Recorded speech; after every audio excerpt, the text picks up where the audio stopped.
So now आज हम लोग सैलरी का थर्ड क्लास करें तो परक्यूजिट्स के ऊपर डिस्कस करेंगे। इससे पहले हम लोग रिटायरमेंट बेनिफिट्स में ग्रेजुएटी पेंशंस, उसके बाद तुम्हारा लीव ट्रैवल लीव सैलरी, ये सब डिस्कस किए थे वहाँ पे। अगेन वीआरएस भी डिस्कस किए थे एंड लास्ट क्लास में अलाउंसेस के ऊपर हम लोग डिस्कस किए थे। उसमें हाउस रेंट अलाउंसेस था एंड अदर अलाउंस जो कि ना फुली टैक्सेबल था, जो कि ना फिक्स्ड डिडक्शंस वाला था एक। ठीक है, नाउ आज हम लोग करते हैं परक्यूजिट। तो परक्यूजिट का मीनिंग होता है बेसिकली एक बेनिफिट। ठीक है, परक्यूजिट मतलब होता है बेनिफिट, कंपनी तो कुछ बेनिफिट दे रहा है। ये बेनिफिट कैश में भी हो सकता है, ये बेनिफिट नॉन कैश में भी हो सकता है। ठीक है, किस टाइप का, लेट्स सी। उसमें सबसे पहले एग्जांपल हम लोग यहाँ पे जो करें अकोमोडेशंस।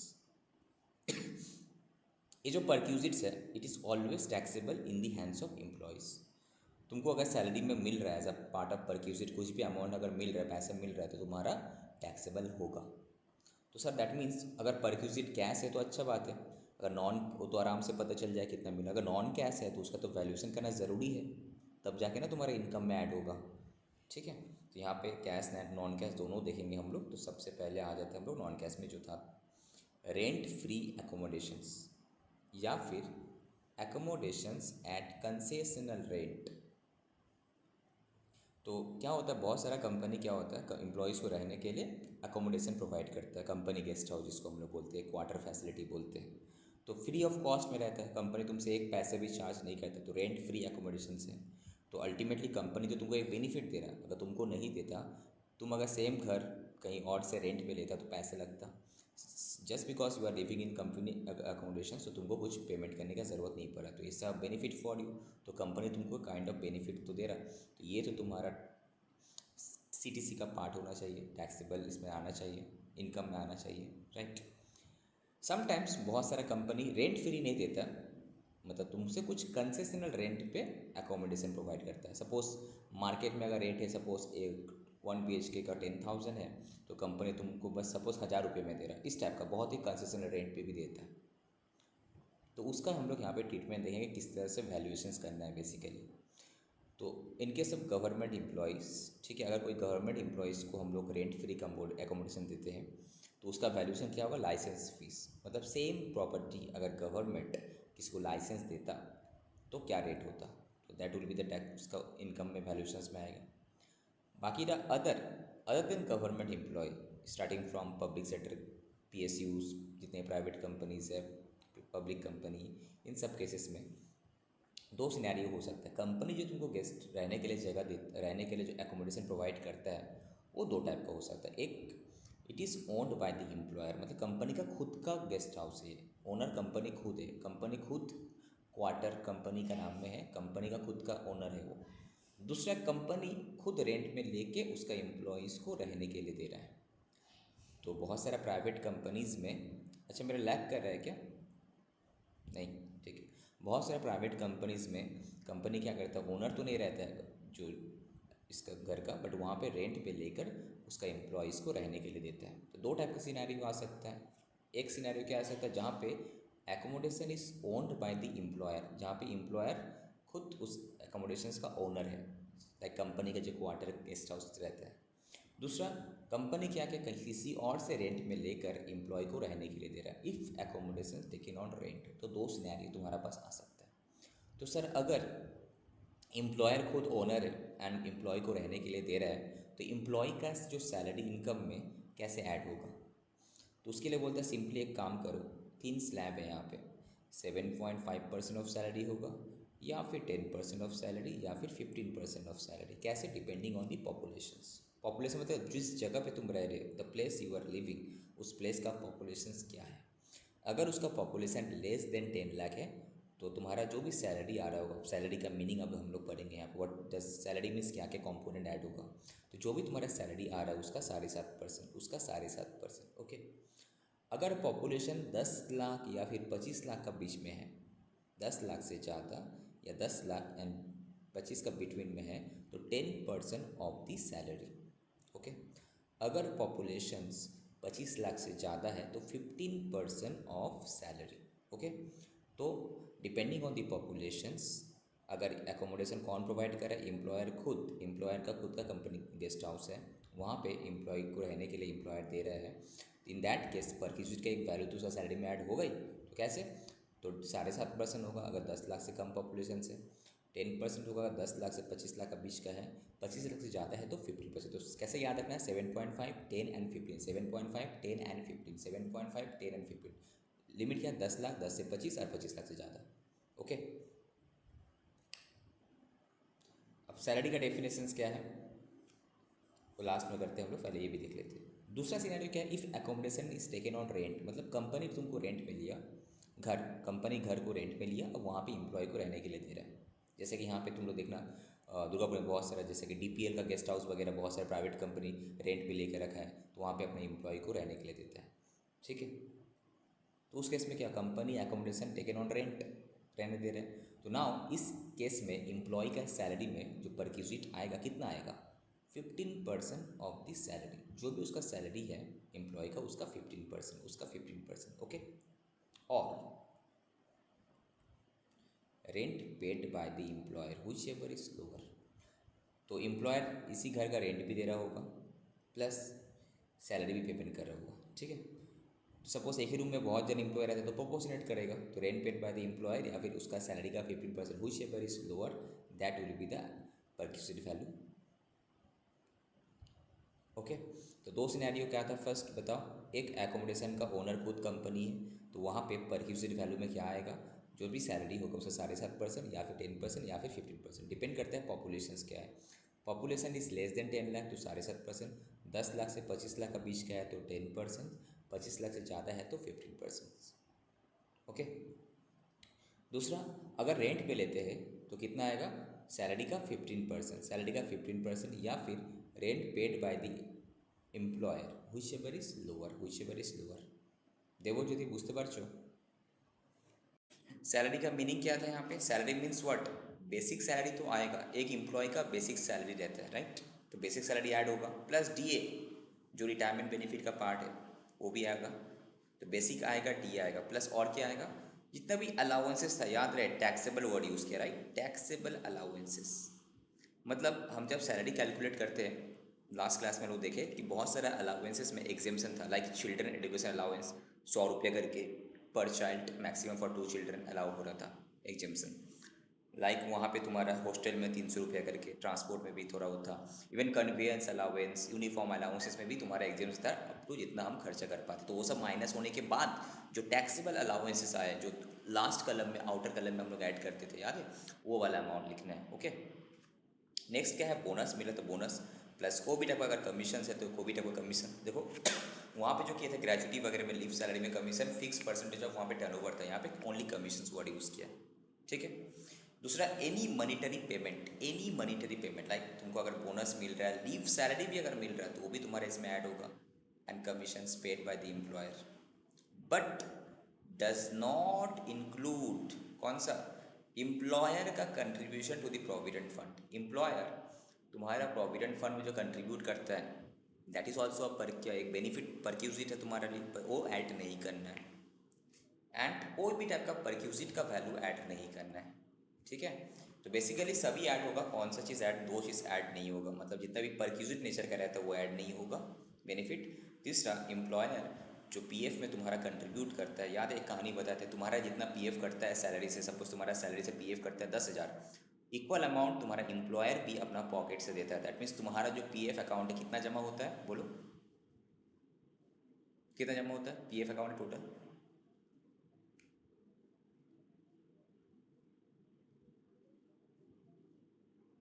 तुम लोग से क्वेश्चन पूछने बेकार है, आज के बाद तुम लोग से कोई क्वेश्चन नहीं पूछेंगे। ठीक है, अब एक काम करते, लाइक अब अदर्स टीचर ऑनलाइन क्लास जैसे होता है ना, हम जस्ट रीड करके समझाए खत्म कर, तुम लोग से तुम कुछ क्वेश्चन वगैरह कुछ नहीं पूछेंगे कि समझ में आ रहा है कि नहीं आ रहा है, डोंट केयर, कोई कुछ जवाब नहीं देता, कोई कुछ जवाब नहीं देता है पूछने से, एक ही चीज़ हमको डबल पूछने पड़ते हैं। चलो, तो यहाँ पे क्या है ना, बेसिक सैलरी का मीनिंग्स में क्या क्या है, बेसिक प्लस DA वो तो आएगा, प्लस जो टैक्सेबल अलाउंसेस आएगा वो भी आएगा इसमें, एंड बोनस आएगा, कमीशंस आएगा, एनी मनीटरी पेमेंट जो कि ना बोनस, लीव सैलरी, कमीशन वो सब भी आएगा, बट क्या नहीं आएगा, जो एम्प्लॉयर का कंट्रीब्यूशन टू प्रोविडेंट फंड है वो नहीं आएगा, एंड जो भी परक्यूजिट का वैल्यू आता है वो नहीं आएगा। ठीक है, एंड दूसरा चीज़, सैलरी जो कैलकुलेट होगा ड्यू बेसिस में, अगर एडवांस सैलरी मिला है तो उसको कंसिडर नहीं करना उसमें।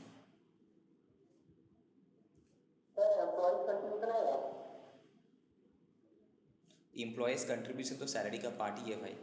तुम्हारा सैलरी 1 लाख है, तुम्हारा तुमको जब पेमेंट मिला है तो तुम्हारा सैलरी से काट के मिला है 20,000, सपोज 10,000 कट के तुमको 90,000 मिला है। तुम्हारा सैलरी का इनकम क्या 90 माना जाएगा कि 1 लाख माना जाएगा, पहले ये बताओ तुम। 1 लाख ही माना जाएगा ना। तो बस, तो यहाँ पे एम्प्लॉयर कंट्रीब्यूशन जो होता है वो तुम्हारा सीटीसी का पार्ट रहता है, पर यूनिट में ऐड होता है, तो इसलिए उसको यहाँ पे ऐड नहीं कर। স্যার কিন্তু এই যে বললেন যে ইউ বেসিসে ক্যালকুলেট হবে, बोलो। মানে যদি মানে কোনো স্যালারি এপ্রিল মাসের স্যালারি মে মাসে পায়, তাহলে সেই এপ্রিল মাসের স্যালারিটা কাউন্ট হবে না, হবে না? सपोज तुम्हें ईयर एंड आज तुम्हारे एप्रिल थे मार्च, ठीक है, तो मार्चेर सैलरी तुम्हें पेले कब, सपोज एप्रिले, কিন্তু ডিউ তো মার্চেই হয়ে, বাট ডিউ তো মার্চেই হয়ে গেছিলো, তো ওটা কাউন্ট হবে না মার্চের টাইম। বেসিক্যালি অ্যাক্রুয়াল বেসিস এখানে ফলো হবে। ঠিক আছে। আর স্যার যখন পেনশন গ্র্যাচুইটিতে স্যালারি মানে বেসিস স্যালারি স্যালারি আমরা করতাম মানে বেসিক প্লাস ডিএ, এখানে এখানে তিনটে মানে basic plus DA plus commission আর ট্যাক্সেবল অ্যালাউন্স মানে কি হবে? ট্যাক্সেবল অ্যালাউন্স লাস্ট চ্যাপ্টারে আমরা লাস্ট ক্লাসে অ্যালাউন্স পড়েছিলাম, মনে আছে কি না ভুলে গেছো? হ্যাঁ ওইগুলো তো যেগুলো এক্স্যাক্টলি ইউনিফর্ম অ্যালাউন্স, যত allowances, all type of allowances যত ছিল, ওকে, ওর মধ্যে থেকে কিছু কিছু এক্সামশন পাচ্ছিলাম আমরা, লাইক হাউস রেন্ট অ্যালাউন্স তুমি পেলে, তো ওর থেকে কিছু তো এক্সামশন পাবো আমি, তো ওটা মাইনাস করে তারপরে যেটা ট্যাক্সেবল অ্যালাউন্স, সাপোজ তুমি একটা অ্যালাউন্স পেলে 1 লাখ, ওকে, 1,000, এর থেকে এক্সামশনটা মাইনাস করার পরে তারপর তো বাইরে লিখি আমরা, তো that is taxable allowance. Okay, there are some allowances which is fully taxable, तो डायरेक्ट বাইরে आउटर कलम में लिखे नहीं আমরা। There are certain allowances which are exempted also to some extent, like children education allowances exemption কত ছিল 100 rupees করে per month for maximum 2 children, okay. Similarly hostel expenditure allowances ছিল ওখানে, ট্রান্সপোর্ট ছিল, কনভেন্স ছিল, ইউনিফর্ম, তো যত যত এক্সামশন ছিল ওটাকে মাইনাস করবো আমরা, তো ফাইনালি যেটা ট্যাক্সেবল হবে ইচ এন্ড এভরি অ্যালাউন্সে, যে নেট ট্যাক্সেবল আছে, তো সেটাকে অ্যাড করবো না। আর যে অ্যালাউন্সেস ট্যাক্স যেসব অ্যালাউন্সেস তোমার এক্সেম্ট থাকে সেটা তো আলাদা করে বলে দিয়েছিল, বাকি যত অ্যালাউন্সেস সব কি ফুললি ট্যাক্সেবল আছে, ডাইরেক্টই আসবে। ট্যাক্সেবল মিন্স এক্সেমশনটাকে বাদ দিয়ে মাইনাস করার পর। আর कोई डाउट? না ঠিক আছে। अब एक सम्स का फॉर्मेट यहाँ पे आते हैं। Format for computation of accommodations when taken on hire. वहाँ पे क्या था, रेंट अगर एकोमोडेशन टेकन ऑन ओन खुद का है तो वहाँ पे सिंपल क्या था, 7.5% ऑफ सैलरी, या फिर 10% ऑफ सैलरी, या फिर कितना 15% ऑफ सैलरी। बट अगर रेंट पे लिया है तो 15% ऑफ सैलरी, या फिर rent paid by the employer whichever is lower था, राइट। उसमें से फिर क्या ऐड हो जाता था बोला, अगर सपोज तुमको कंपनी रहने के लिए फर्निश एकोमोडेशंस दिया है, मतलब रहने के लिए तुमको सपोज सोफ़ा चेयर टेबल सब कुछ दिया, तो फर्नीचर भी दिया, ठीक है। तो नाउ अगर ये फर्नीचर कंपनी का खुद का है, ओनर है, कंपनी परचेस करके तुमको दिया है, तो उसका जो भी कॉस्ट आ रहा है उसका 10% और ऐड होगा, ठीक है। तो कंपनी अगर सपोज तुमको सोफ़ा चेयर टेबल अलमीरा फ्रिज वगैरह फर्नीचर वगैरह परचेस किया, तुमको दे दिया गेस्ट हाउस में, तो उसका जो भी कॉस्ट आता है उसका 10% और ऐड होगा। दूसरा, अगर कंपनी सपोज ये भी हायर पे लिया है, सोफ़ा चेयर टेबल वगैरह हायर पे लिया, मैं भाड़ा पे लिया, भाड़ा पे लेके तुमको जो भी एक्चुअल हायर चार्जेस होता है दैट विल बी एडेड, ठीक है। उसमें से दैट मीन्स ये तुम्हारा क्या है, gross perquisite value in case of this, कि अगर कंपनी तुमको एकोमोडेशन प्रोवाइड कर रहा है रेंट पे लेने, खुद हायर पे लेकर, रेंट पे लेकर, तो 15% ऑफ सैलरी या फिर rent paid by the employer whichever is lower, वो तो आएगा ए एंड बी में से। ऐड किया होगा 10% per annum of the cost of furniture, अगर एम्प्लॉयर खुद इसका फर्नीचर का ओनर है तो। अगर भाड़ा पे लिया है तो एक्चुअल उसका जो हायर चार्जेस वो ऐड होगा।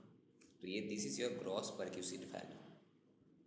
नाउ इसमें से माइनस क्या होगा, सपोज तुम्हारा सैलरी से कंपनी कुछ पैसा काट रहा है इस पर्पस के लिए, तुमको रेंट में दिया है ना किसी और से रेंट लेकर, तो उसके लिए तुमसे सपोज 1,000 रुपये काट रहा है, तो जितना तुमसे काट रहा है या फिर जितना तुम रीइम्बर्समेंट कर रहे हो कंपनी को, रीइम्बर्स्ड, उतना माइनस हो जाएगा तुम्हारा। नेट में ये रहा तुम्हारा परक्यूजिट वैल्यू।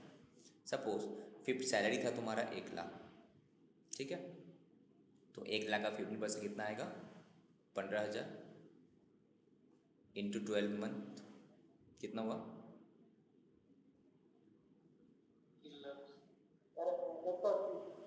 कितना?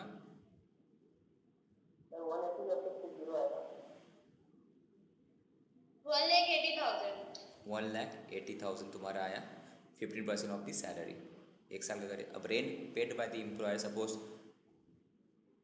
5,000 का रेंट था, तो 5,000 इंटू 12 इसको 10,000 का रेंट था, तो तुम्हारा हो गया 1,20,000।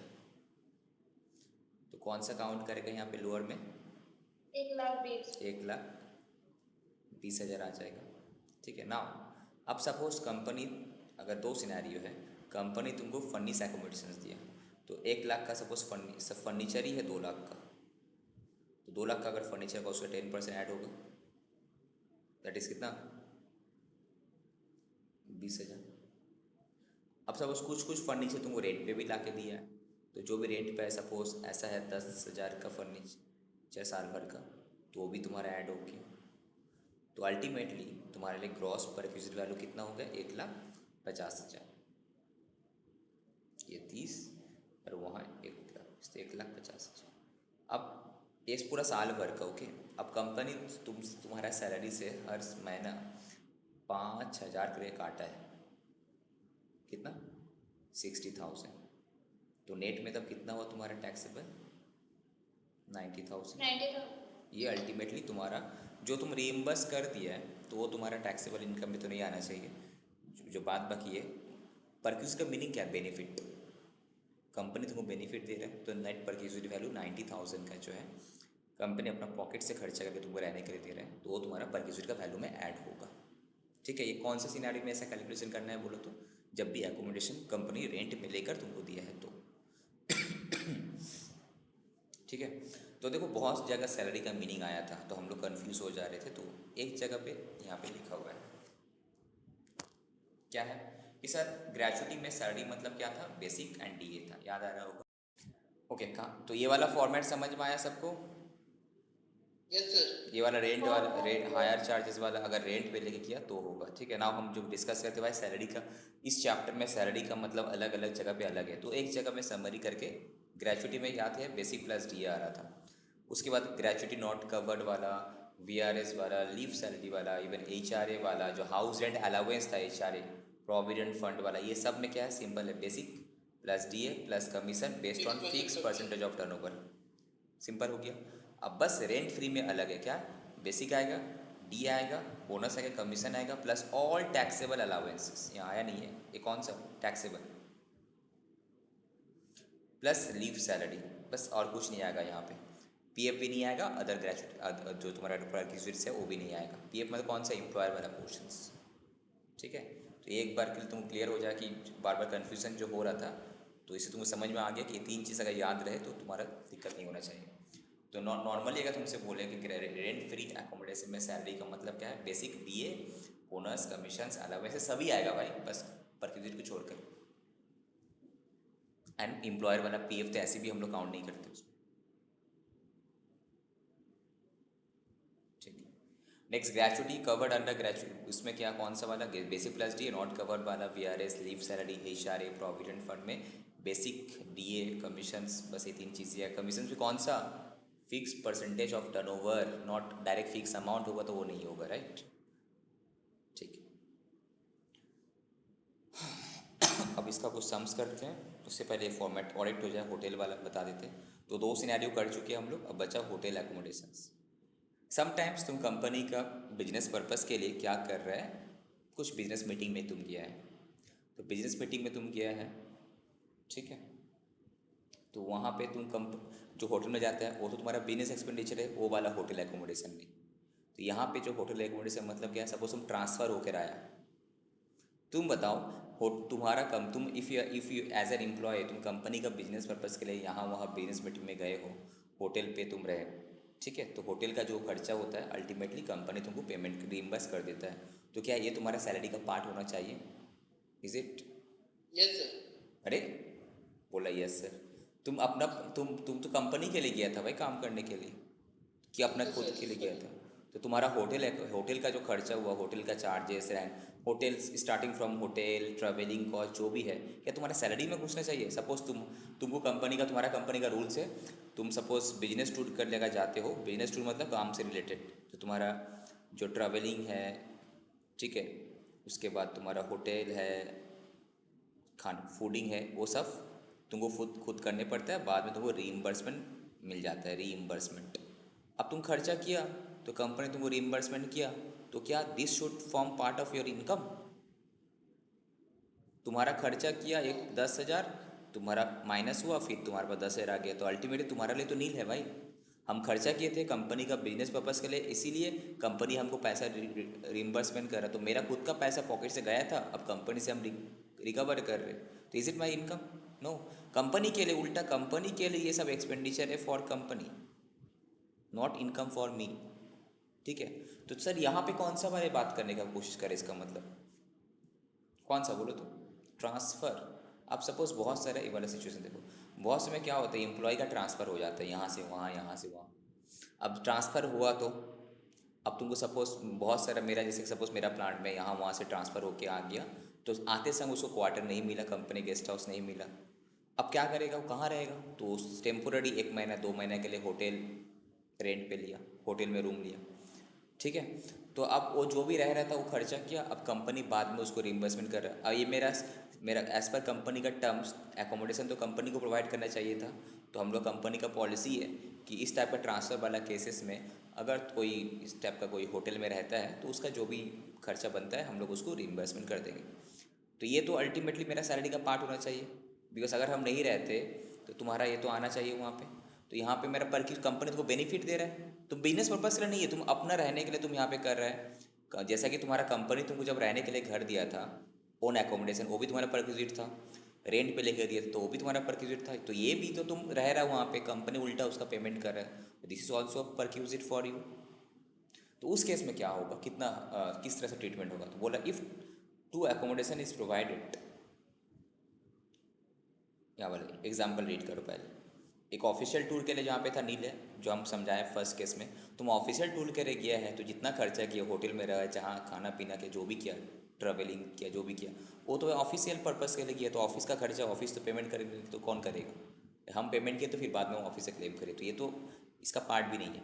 बट जो ट्रांसफ़र, एम्प्लॉय का ट्रांसफ़र हुआ एक लोकेशन से दूसरा लोकेशन, एक प्लांट से दूसरा प्लांट, एक ब्रांच से दूसरा ब्रांच, अब होटल एकोमोडेशन तुम लिया है, कंपनी तुमको पैसे भी दिए, पहला 15 डेज़ के लिए इनकम टैक्स डिपार्टमेंट बोलता है ठीक है हम तुम्हारा इनकम नहीं मानेंगे, एग्जेम्प्ट है। लॉजिकल भी है कि भाई नया एम्प्लॉय दूसरा प्लांट से ट्रांसफ़र होकर आया तो संग संग उसको क्वार्टर नहीं मिला, गेस्ट हाउस नहीं मिला, तो क्या करेगा? तो इसीलिए उसको होटल रहने पड़ा। तो पहला 15 दिन तक का जो तुम्हारा पेमेंट कंपनी किया होगा, आइदर तुमको दिया, तुम होटल को पेमेंट किया, वट एवर इट इज़, तो एग्जेम्प्ट है, फाइन। बट उसके बाद उसमें तो टैक्सेबल होगा। Now employee has been transfer suppose Kolkata से मुंबई, तो he has been provided with accommodation for 120 days at Kolkata, for family के साथ उसको एकोमोडेशन प्रोवाइड किया गया, and at Mumbai for self, दो लोकेशन में वो होटल एकोमोडेशन, एकोमोडेशन मतलब होटल एकोमोडेशन प्रोवाइड किया, ओके। कंपनी डायरेक्टली तुम्हारे लिए होटल बुक करती है।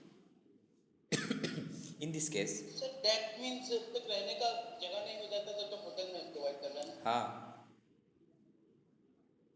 in this case perquisite value shall be taxable as under first 90 days। दो लोकेशन था ना यहाँ पे, ये वाला सिचुएशन कवर कर रहे हैं हम लोग। फर्स्ट 90 डेज कोई भी, तुम कोलकाता या मुंबई कोई भी तुम ले लो, वहाँ पे any one accommodation shell be taxable either Kolkata या फिर मुंबई वाला लोकेशंस, फर्स्ट 90 डेज का कुछ एवर इस दो, और जो भी तुम कम है वो ले लेना है। बाकी जो तुम्हारा 120 दिन में से बाकी जो 30 दिन का है balance, perquisite value of both the houses shell be taxable, दोनों का मिला के टैक्सेबल होगा। फर्स्ट 90 डेज में क्या करें तुमको, आइदर कोलकाता या फिर मुंबई, दोनों मिला के तुम था। फर्स्ट 90 डेज में आइदर कोलकाता या फिर मुंबई दोनों मिला के था, तो कोलकाता में कितना हुआ, मुंबई में कितना हुआ तुम देख लो, तो उसमें जो लोअर होता है, ठीक है, तुम उसको काउंट कर लो, ठीक है। एंड बाकी जो जितने भी दिन है उसके लिए दोनों का कोलकाता मुंबई में जितना खर्चा किया वो दोनों ऐड करके यहाँ पे आएगा परक्यूजिट वैल्यू में। ओके। अगर एक ही प्लेस का है तो पहला 90 डेज से तुम्हारा एग्जाम्प्ट है, बाद बाकी वाला तुम्हारा टैक्सेबल होगा परक्यूजिट्स में। अगर दो लोकेशन हुआ एक ही दिन, अब सपोज एक दिन यहाँ पे एक दिन कुछ दिन 60 दिन यहाँ 90 दिन हुआ, तो पहले 90 डेज तुम किसी का भी ले लो, ठीक है। उसके बाद जो बैलेंस जितना भी दिन हुआ दोनों प्लेस का काउंट होगा तुम्हारा। अब एग्जाम्पल करते हैं इसके ऊपर बेस करके। देखो तो इसका क्वेश्चन हम लोग किए होंगे यहाँ पे।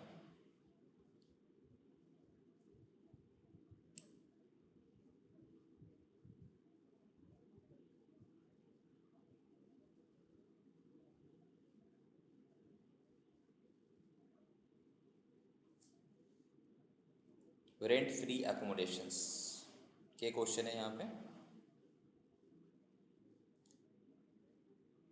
11 क्वेश्चन 10 11 12A 12B, बस 3 क्वेश्चन है, इसको करते हैं हम लोग। बेसिक सैलरी कितना है 10,000 पर मंथ, इंटू 12 करना भूलना मत। DA इतना है तो इंटू 12। चिल्ड्रेन एजुकेशन अलाउंस, देखो वो चीज़ तुम्हें जैसे जिज्ञेस कोड चाहिए सर अलाउंसेस, तो ये भी तो एक अलाउंसेस है, ये तो फुल्ली टैक्सेबल होता है, ये तो पूरा सीधा सीधी आएगा। ये जो चिल्ड्रेन एजुकेशन अलाउंस है सर कितना करके मिला है 1,000 रुपये पर मंथ, 2 चिल्ड्रेन, तो 1,000 इंटू 2 इंटू 12 मिला हुआ, मतलब कितना मिला है इसको 24,000 मिला है, 24,000 मिला है इसको, राइट। तो इसमें से एग्जेम्पशन कितना होगा बोलो सर 2400 रुपये 100 करके 2 चिल्ड्रेन इंटू 12 दैट इज़ कितना मैक्सिमम 24 रुपया। तो 24,000 से ये 2400 माइनस करने के बाद जो बैलेंस अमाउंट होता है दैट विल बी टैक्सेबल, वो अमाउंट लेना है। In case of transport allowance हम तो हैंडीकैप नहीं है, ब्लाइंड भी नहीं है। पर चिल्ड्रेन बोला है सर, पर मंथ 1,000 पर। रुको, ही हैज़ 2 चिल्ड्रेन, तो यहाँ पे दोनों का मिला के 1,000 मिला है, ठीक है। यहाँ पे पर चिल्ड्रेन के लिए नहीं मिला है यहाँ पे, तो यहाँ पे 1,000 रुपये जो पर मंथ है डायरेक्ट दैट मीन्स 1,000 इंटू 12 होगा, ये होगा 12,000। কিন্তু ওই যে ছাড় পাবে যে এক্সেমশন 100 টাকা পার চিলড্রেন পার মান্থ, एक तो एग्जेम्पशन तो मिल रहा है ना यहाँ पे। तो ये जो अमाउंट है ना 1,000 रुपया पर मंथ है, ये दोनों को मिला, दोनों चिल्ड्रन के लिए, ये अलग अलग एक एक चिल्ड्रन के लिए नहीं मिल रहा। तुमको कंपनी जो पैसा दे रहा है चिल्ड्रन एजुकेशन अलाउंसेस, तेरा 2 बच्चा हो 3 बच्चा हो 4 बच्चा हो, कंपनी तुमको 1,000 रुपये ही दे रहा है, तो 1,000 रुपये करके मिला, तो 1,000 इंटू 12 12,000 हमको मेरा इनकम हुआ। बट टैक्सेबल कितना होगा उस एग्जेम्पशन कितना मिल जाएगा 24 रुपया, 100 इंटू 2 इंटू 12, एक चिल्ड्रन के लिए 100 रुपया, 2 चिल्ड्रन के लिए 200 रुपया मैक्सिमम इंटू 12, 24 रुपये माइनस हो जाएगा ना यहाँ से, समझ में आया। हाँ सर ठीक है। ये पर, और ये जो पर मंथ था ये तुम्हारा चिल्ड्रन एजुकेशन अलाउंस, यहाँ पे बोला नहीं कि पर मंथ पर चाइल्ड, अगर बोलता तो इंटू 2 होता, जो हम यहाँ पे कर लिए, पर मंथ बोला है ना यहाँ पे, पर चाइल्ड नहीं बोला है यहाँ पे, ठीक। ट्रांसपोर्ट अलाउंसेस इंटू 12 कर दो, इसका तो अगर किसको मिलता है इसका एग्जेम्पशन, जो डीफ होता है, ब्लाइंड होता है, हैंडीकैप होता है, उसको मिलता है। बोनस मिला है तो ये तो इसमें ये तो साल भर में एक ही बार मिलता है, फुली टैक्सेबल। कमीशन मिला है पर मंथ है तो इंटू 12 करके ले लेना, okay. Now his employer provided with a rent free accommodations for which the employer pays a rent of ₹4,000 per month. तो कौन सा सिनेरियो है बताओ, 15% वाला सर, 15% टेकन ऑन रेंट वाला। दो सिनेरियो था ना, एकोमोडेशन खुद का ओनर है या फिर टेकन ऑन रेंट उसके बाद दिया। तो टेकन ऑन रेंट में क्या होता है 15% ऑफ सैलरी, सैलरी का 15%। उसके बाद अगर कोई एसेट बगे तुमको फंडिस एकोमोडेशन दिया तो वो भी ऐड होता। लास्ट में तुम्हारा सैलरी से कुछ अगर काटा होगा तो माइनस होता, यहाँ तो कुछ काटा ही नहीं है। तो सिंपली क्या करना है हमको, उसका टोटल सैलरी कैलकुलेट करना है for the purpose of calculation of rent free accommodation का परक्यूजिट वैल्यू। क्या क्या आएगा, basic plus DA plus all taxable allowances, bonus commission सभी आएगा, राइट। तो ये जो आएगा उसका भी जस्ट 15% कर दो। या फिर rent paid by the employer which ever is lower, ठीक है। इसका सॉल्यूशंस देखो,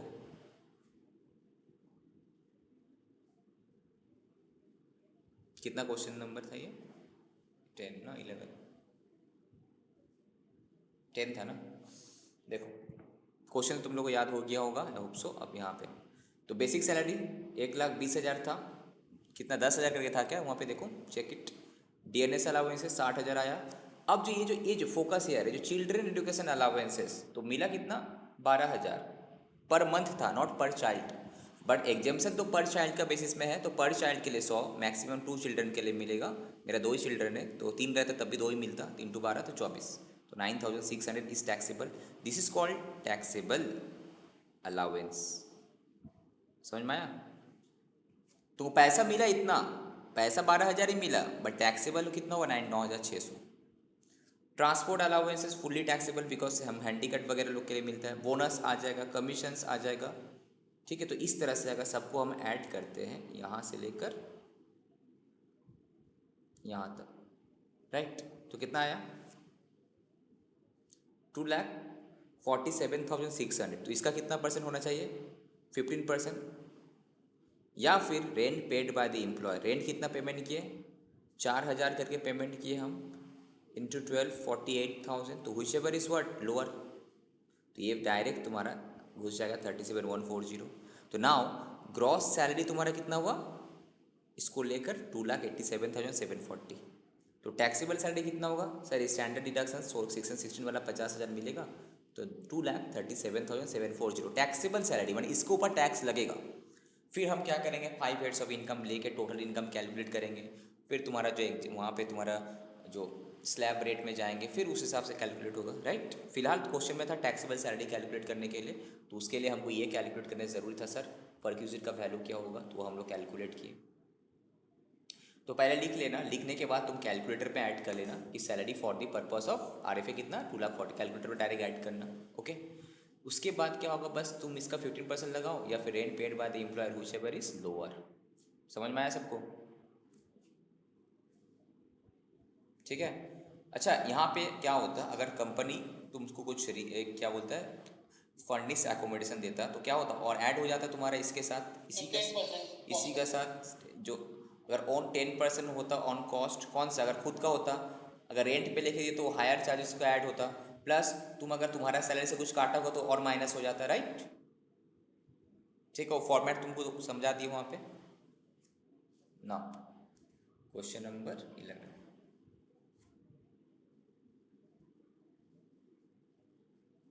क्वेश्चन नंबर, ये सबका आंसर तुम लोग को ऑलरेडी भेजा हुआ है ग्रुप में, ठीक है, प्रैक्टिस कर लेना, हम समझा दिए।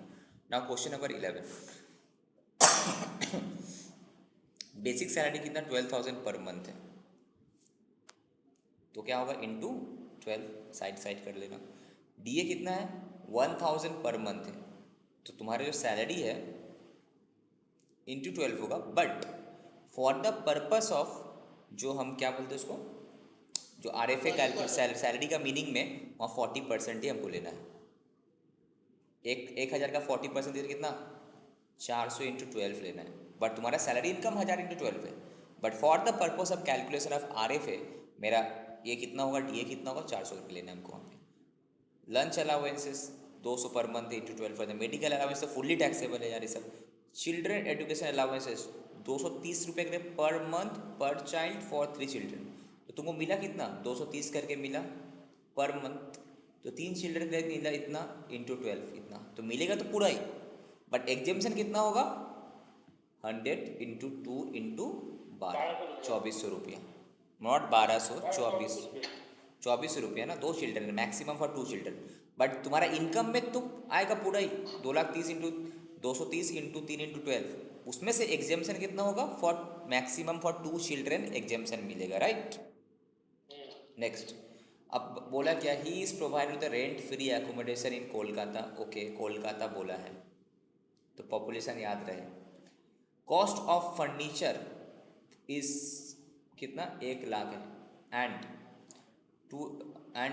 2 ईयर AC भी दिया, which have been taken on hire, कुछ furniture by the company and have also been provided in the accommodation में दिया है ना। Higher charges of each AC कितना है 2,000 पर साल भर का ना। Compute the value of rent free accommodations if it has been taken on rent by the company, company तुमको रेंट में लेकर रहने के लिए दिया है।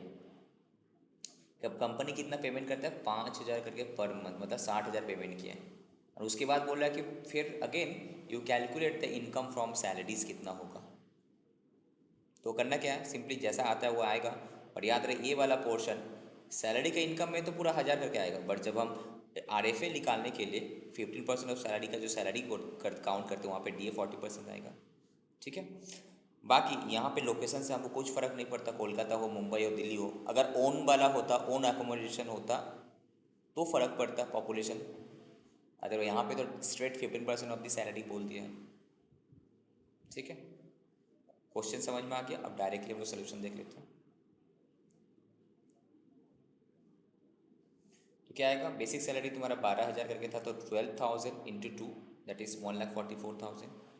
DA देखो इनकम में तो पूरा ही आएगा, फोकस इनकम में तो पूरा ही आएगा भाई, राइट। इनकम में तो 100% ही आएगा 12,000। बट जब यहाँ पे लिखेंगे ना तो कितना लिखेंगे, 12,000 का कितना बोलो, 40%। डोंट मिस्टेक्स, गलती यहीं पे होगा, गलती यहीं पे होता है।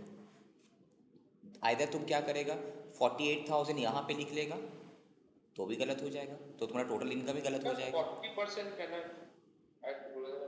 40% क्वेश्चन ने बता दिया है। क्वेश्चन में क्या बोलता है कि तुम्हारा DA 1000 है, पर रिटायरमेंट बेनिफिट का पार्ट कितना है, 40%। तो यहाँ पे जो सैलरी का मीनिंग था वहाँ पे क्या, बेसिक प्लस DA कौन सा, forming part of salary retirement benefit. तो यहाँ पे रिटायरमेंट बेनिफिट का पार्ट कितना है, 40% है, तो इसीलिए 40%। ठीक है,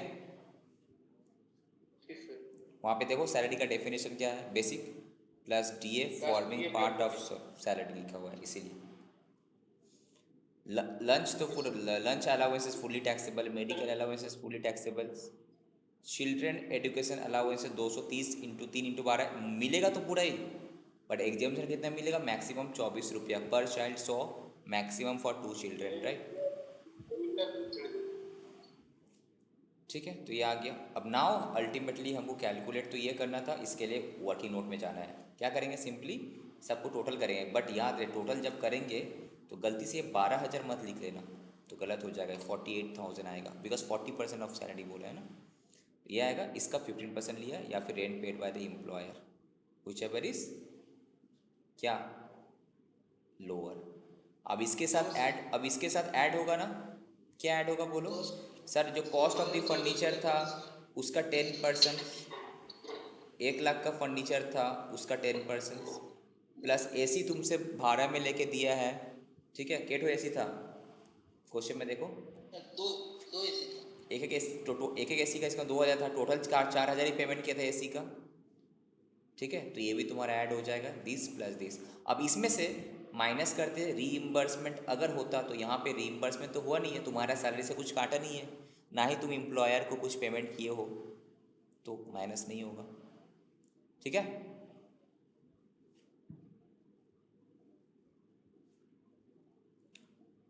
नेक्स्ट 13 वाला देखते हैं।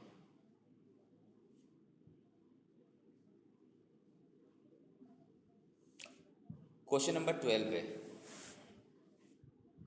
क्वेश्चन नंबर 12 में क्या बोला है कि मिस्टर अंबानी सर बोलो। सर वो जो 40% दिया था বুঝতে বুঝে নেবেন। তুমি কি আগের দিনে ক্লাসগুলো ভালো করে করেন? দাঁড়াও, হ্যাঁ করেছি। করে থাকলে কোশ্চেনটা করতে না। দাঁড়াও, তার মানে তুমি যে অনলাইন ক্লাসগুলো করছো বুঝতে পারছো, তুমি ফাঁকি দিচ্ছ, ভালো করে করছো না। দেখো এখানে কি আছে, স্যালারি মিনিং হোয়াট, তুমি রিড করো, salary meaning what, basic plus DA, তাই তো। কি বলেছে, forming part of retirement benefit বলেছে না। হ্যাঁ তো যদি কোশ্চেন साइलेंस থাকতো तो हमें ये एज्यूम करता हूँ forming part of retirement benefit, but question में स्पेसिफिकली बता दे रहा है कि इसमें से 40% रिटायरमेंट बेनिफिट का पार्ट है, तो तुमको कितना लेना है, 40% ही काउंट करना है, समझ में। बट तुम्हारा इनकम में कितना जाएगा, पूरा 100%। For the purpose of calculation of this percussion value only, तुमको जो परसेंटेज बोला उतना काउंट करना है, याद रहे। ठीक है, अब समझ में आया कि नहीं आया। ये देखो ये वाला क्वेश्चन देखो, क्या है यहाँ पे, देखो इधर पहले ये यहाँ पे डी ए क्या हम फुल अमाउंट पे लिए ना, 1000 पे लिए, तो इनकम में मेरा 12,000 ही आया। बट जब हम सैलरी कैलकुलेट कर रहे थे for the purpose of R F A, because क्या सैलरी का 15% होता है in case of rented accommodations में, तो वहाँ पे ये क्या किए, जो 12,000 था उसका 40% दिया हम। समझ में आया ये वाला चीज़? अच्छा समझ में आया। ठीक, जो भी डाउट रहेगा पूछ लेना, बट क्लास में एकदम अटेंटिव रहना। ऐसा नहीं कि लॉगिंग करके बस छोड़ दिया इधर उधर माइंड नहीं, तो हम गुस्सा हो जाएंगे फिर। चलो नेक्स्ट यहाँ पे आ जाते हैं। जितना क्वेश्चन है तुम करवाए, नो इश्यूज। कहाँ थे हम लोग? अच्छा क्वेश्चंस करा रहे थे ना हम लोग।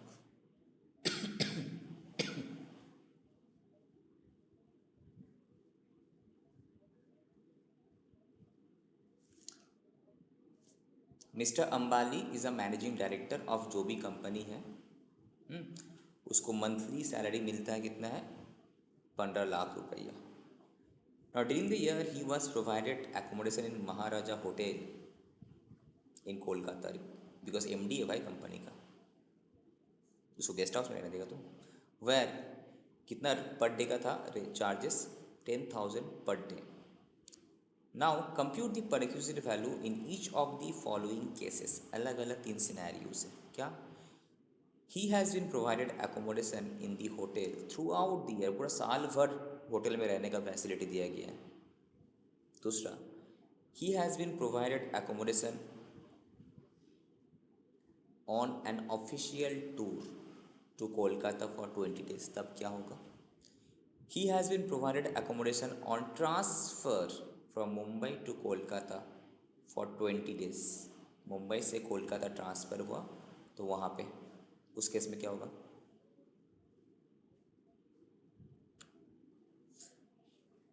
सो बताओ फर्स्ट वाला क्वेश्चन का आंसर।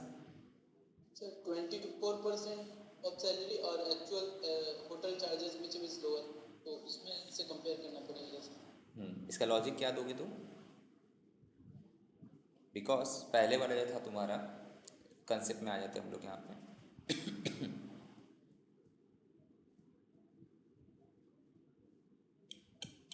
कहाँ बहुत पीछे चले गए हम लोग।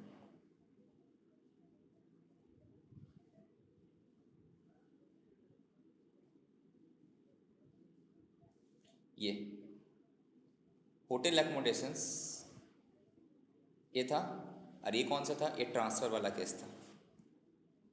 दो अलग चीज़ें। ऑफिशियल टूर था तो ठीक है सर, कोई बात नहीं, बट यहाँ पे ट्रांसफ़र वाला केस में होटल एकोमोडेशन था, और ये वाला direct you are the boss of a company, MD CEO, company तुमको फैसिलिटी दिया है साल भर रहने का मुंबई में, डायरेक्ट होटल एकोमोडेशन दे रहा है यहाँ पे, ठीक है। ट्रांसफ़र वाला केस नहीं था, तो दो अलग सिनेरियो है, ठीक है। तो what is the difference between ये वाला होटल एकोमोडेशन और वो वाला होटल एकोमोडेशन? डिफरेंस क्या है बताओ? सर इसमें ट्रांसफर नहीं हो रहा है। इसमें कोई ट्रांसफ़र नहीं हो रहा है यहाँ पे कि नहीं, एज इफ एमडी का अब क्या चीज़ का ट्रांसफ़र है? एमडी जहाँ जाएगा वहाँ रहेगा, उसमें उस एमडी का तो पूरा कंपनी का एमडी वो 1 साल के लिए कंपनी मुंबई में उसको फैसिलिटी रहने दिया उसको, ठीक है। तो ट्रांसफ़र कोई केस तो नहीं है, तो अगर ट्रांसफ़र केस नहीं है तो इन दैट केस उसका टैक्सेबल इनकम कितना होगा परक्यूजिट में? उसका जो सैलरी है उसका 24%, या फिर जो होटल का जो चार्जेस था व्हिच एवर इज़ लोअर। इसके लिए एग्जाम्पल कौन सा रेफर करना है? एग्जाम्पल नंबर 13A था ना? 12। अच्छा 12A था, ओके 12A। और ये वाला जो केस है, ये वाला केस में क्या था? एम्प्लॉय का ट्रांसफ़र हुआ था भाई। अगर ट्रांसफ़र होता है होटल एकोमोडेशन, पहला 15 days एग्जेम्प्ट है, उसके बाद टैक्सेबल है। और अगर 2 जगह तुमको रहने के लिए दे रहा टाइम, तो पहले 90 days तुम कोई भी एक जगह ले लो टैक्सेबल है, उसके बाद वाला तुम्हारा दोनों का मिलाकर होगा। कहाँ थे हम? 12A। इसमें आ जाओ कंसेप्ट कैप्सूल वाला।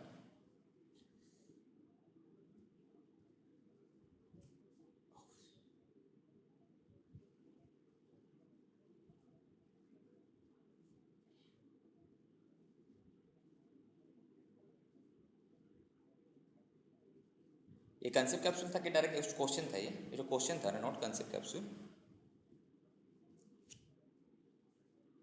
जो डायरेक्ट क्वेश्चंस में ही था ना, ये वाला इसी में था डायरेक्ट, इस डायरेक्ट बुक में था ये।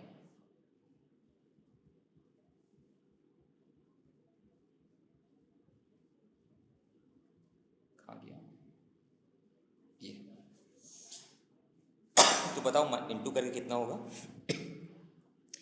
क्वेश्चन बुक में देखो तो ये पर मंथ है ना, पर एन, ये मंथली सैलरी होगा आई थिंक, होना चाहिए। एक मिनट हम चेक कर लेते हैं, मंथली होगा ये यहाँ पे सही से हम लोग, मंथली है ना, तो ठीक है।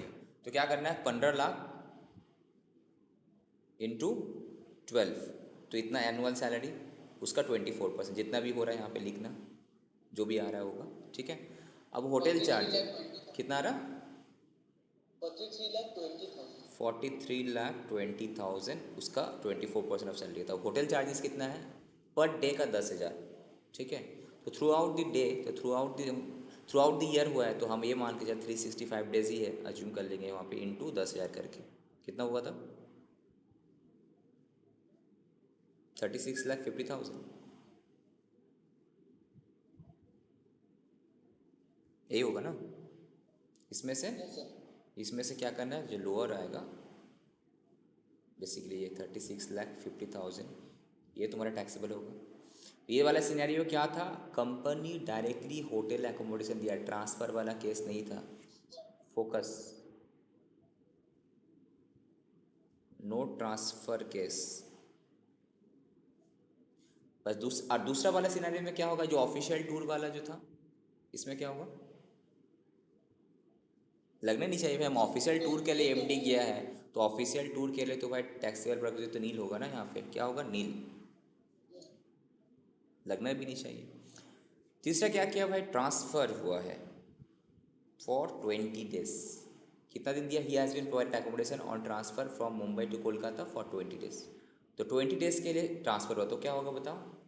तो 5 डेज का खाली, करेक्ट, बिकॉज पहला 15 डेज तो एग्जेम्प्ट है सर, पहला 15 डेज तो आपका एग्जेम्प्ट है, तो बाकी जो 5 दिन टैक्सेबल होगा। कितना टैक्सेबल होगा? 5 दिन। होटल एकोमोडेशन बोला है, तो अमाउंट तो यहाँ पे है नहीं, तो अमाउंट तो वही होगा 20, यहाँ पे क्या था, अमाउंट का जो कैलकुलेशंस होगा वो तो वही होगा परसेंटेज, तो वहाँ तो बस डेज का बारे में बोला था वहाँ पे, ठीक है। बट अमाउंट कैसे कैलकुलेट करेंगे, सैलरी का 24% ऑफ सैलरी वही लेगा, होगा मेरा। एंड यहाँ पे होटल चार्जेस क्या, 5 दिन का काउंट करना, 5 इंटू होटल चार्जेस 10,000, 10,000। तो यहाँ पे 50,000 जो भी आएगा, ये 50,000, तो इनमें से जो लोअर क्या होगा, 50,000 ही होगा। तो परसेंटेज तो वही होगा ना, वहाँ परसेंटेज बोला था क्या, वहाँ पे नहीं, वहाँ पे बस बोला था कि अगर ट्रांसफ़र वाला केस आया, कैलकुलेशन तो वही होगा 20% ऑफ द सैलरी या फिर होटल चार्जेस, बट डेज कितना होगा। इनकेस ऑफ ट्रांसफ़र वाला केस बोला डेज में रिलैक्सेशन हम लोग देंगे, इनकेस ऑफ रिलैक्सेशन क्या मिलेगा कि ऑफिशियल टूर है तो कुछ नहीं होगा, चलो फाइन। अगर ट्रांसफ़र वाला केस है तो पहला 15 डेज एग्जेम्प्ट मानते हैं हम, बैलेंस का तुम्हारा होगा, अगर 2 एकोमोडेशन तुमको मिला है तो दोनों का पहला 90 डेज को भी एक का तुम होटल चार्जेस अकाउंट करो, बाकी जो है दोनों का काउंट करो, ठीक है। कोई डाउट इसमें, किसी को कुछ भी डाउट है इसमें? होटल एकोमोडेशंस का लेके पूरा कोई डाउट नहीं रहना चाहिए, सिंपली कहानी है, होटल एकोमोडेशन मिल रहा है, अगर ट्रांसफ़र वाला केस नहीं है तो सीधा सीधी 24% ऑफ सैलरी या फिर होटल चार्जेस। अगर ट्रांसफ़र वाला केस है तो इनकम कैलकुलेशन सेम होगा, बस इनकम टैक्स तो वो नंबर ऑफ डेज में बेनिफिट देगा, कितना, 15 दिन का।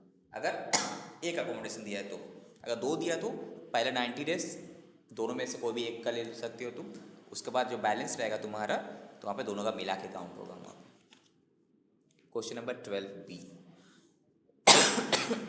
Sorry, Mister Sonu gets an accommodation from his employer, तो कितना अच्छे से सम्स है यहाँ पे, Mister Sonu gets an accommodation from his employer, जो भी डेट में है, such accommodation is taken on hire, मतलब कंपनी हायर पे लेके तुमको दिया, by the employer at a monthly rent of 10,000 per month, company 10,000 का रेंट पे लिया है। Now mister Sonu has actually occupied the property, रुको सही से आया नहीं, हम चेक कर लेते हैं यहाँ से,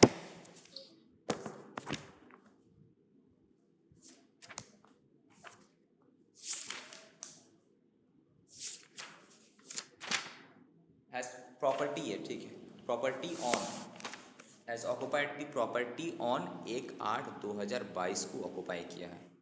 ₹2000 now ₹2000 per month has been deducted from his salary. तो ये क्या होगा, माइनस हो जाएगा ना। अगर तुम्हारा सैलरी से पैसा काट रहा है तो क्या होना चाहिए, माइनस हो जाना चाहिए ना। माइनस हो जाएगा ये उतना। वाला रेंट रिम्बर्समेंट माइनस होगा हाँ ना। करेक्ट, रेंट रिम्बर्समेंट 2,000 रुपये पर मंथ इंटू जितना महीना हम थे वहाँ पे काटा, माइनस होगा। Now determine the value of perquisite in the hands of mister Sonu. ठीक है, और उसका सैलरी कितना है भाई, 50,000 पर मंथ है।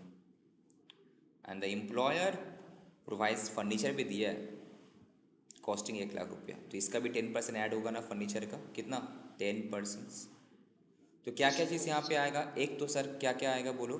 सैलरी का जो फॉर्मेट रेडी हुआ तुम लोग को 15% ऑफ द सैलरी। तो बताओ सैलरी कितना था उसका, 50,000 पर मंथ।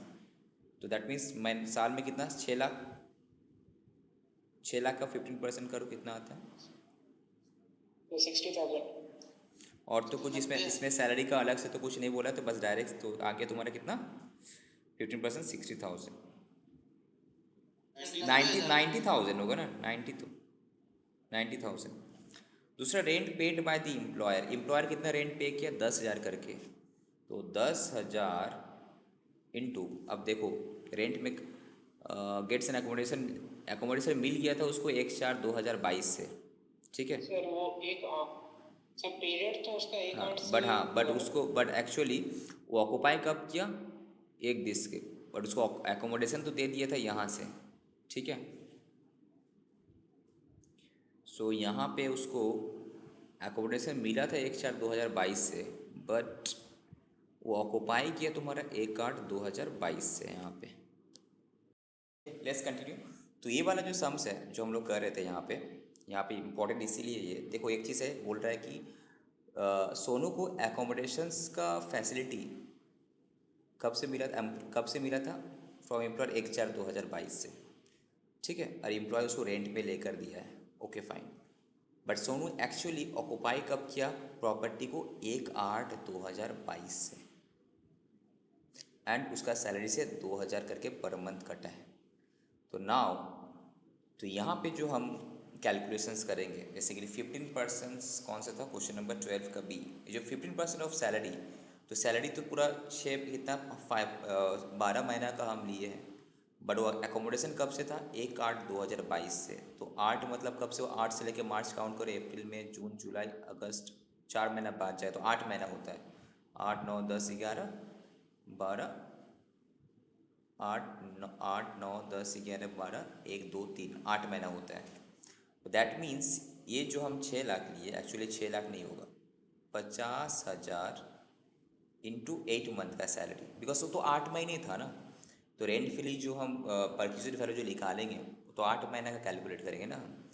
तो सैलरी भी तो 8 महीने का होना चाहिए, जितना महीना का उतना महीना का। तो अभी तक तो पूरा 1 साल का था, आपको दिक्कत नहीं, तो 8 महीने का लेना है इंटू 15%। तो कितना हो जाएगा बोलो, 4 लाख। 4 लाख का 15% हो गया कितना, काउंट करो। Now rent paid by the employed 10,000 करके पर मंथ था, इंटू 8 महीना 80,000। ये कितना आएगा ऊपर वाला बोलो, कितना, 60,000 आ रहा है पक्का। 4 लाख का 15%, 50,000। 4 लाख का 15% तुम बोला 60,000, ठीक है। तो इसमें से क्या करेंगे, व्हिचएवर इज लोअर, कौन सा, 60,000। Now 10% of the cost of furniture. तो कॉस्ट ऑफ फर्नीचर कितना था, कॉस्ट तो पूरा 1 लाख का था भाई, ठीक है। 1 लाख पर एनम है, बट ये तो कितना था, 8 महीने था ना वहाँ पे, कितना, उसका 10% कितना होगा देख लेना। Rent reimburse by the employee से कितना काटा, 200 रुपया, 2,000 करके काटा। तो 2,000 इंटू 8 महीना, ये तुम्हारा माइनस हो जाएगा 16,000 रुपये। तो ये रहेगा तुम्हारा टैक्सेबल परक्यूजिट्स, ठीक है। तो बेसिकली यहाँ पे क्या है ना, जितना फोकस ऑन,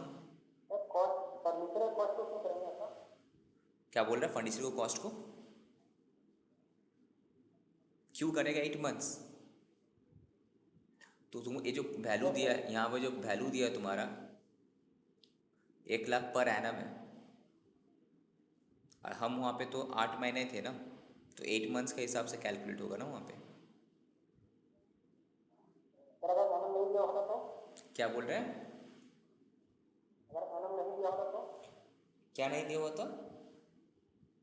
अगर एनम मतलब नहीं दिखा होता तो मंथली को तो डायरेक्ट हम 8 महीना कर लेते हैं ज़्यादा यहाँ पे। डिप्रिसिएशन आ जाएगा सर तब तो। तो हम 10% का। तो हम 8 महीना का हम लेते हैं यहाँ पे, तो पर मंथ इंटू 8, बेसिकली तुमको नंबर ऑफ यहाँ पे जो मंथ है, मंथ जो है यहाँ पे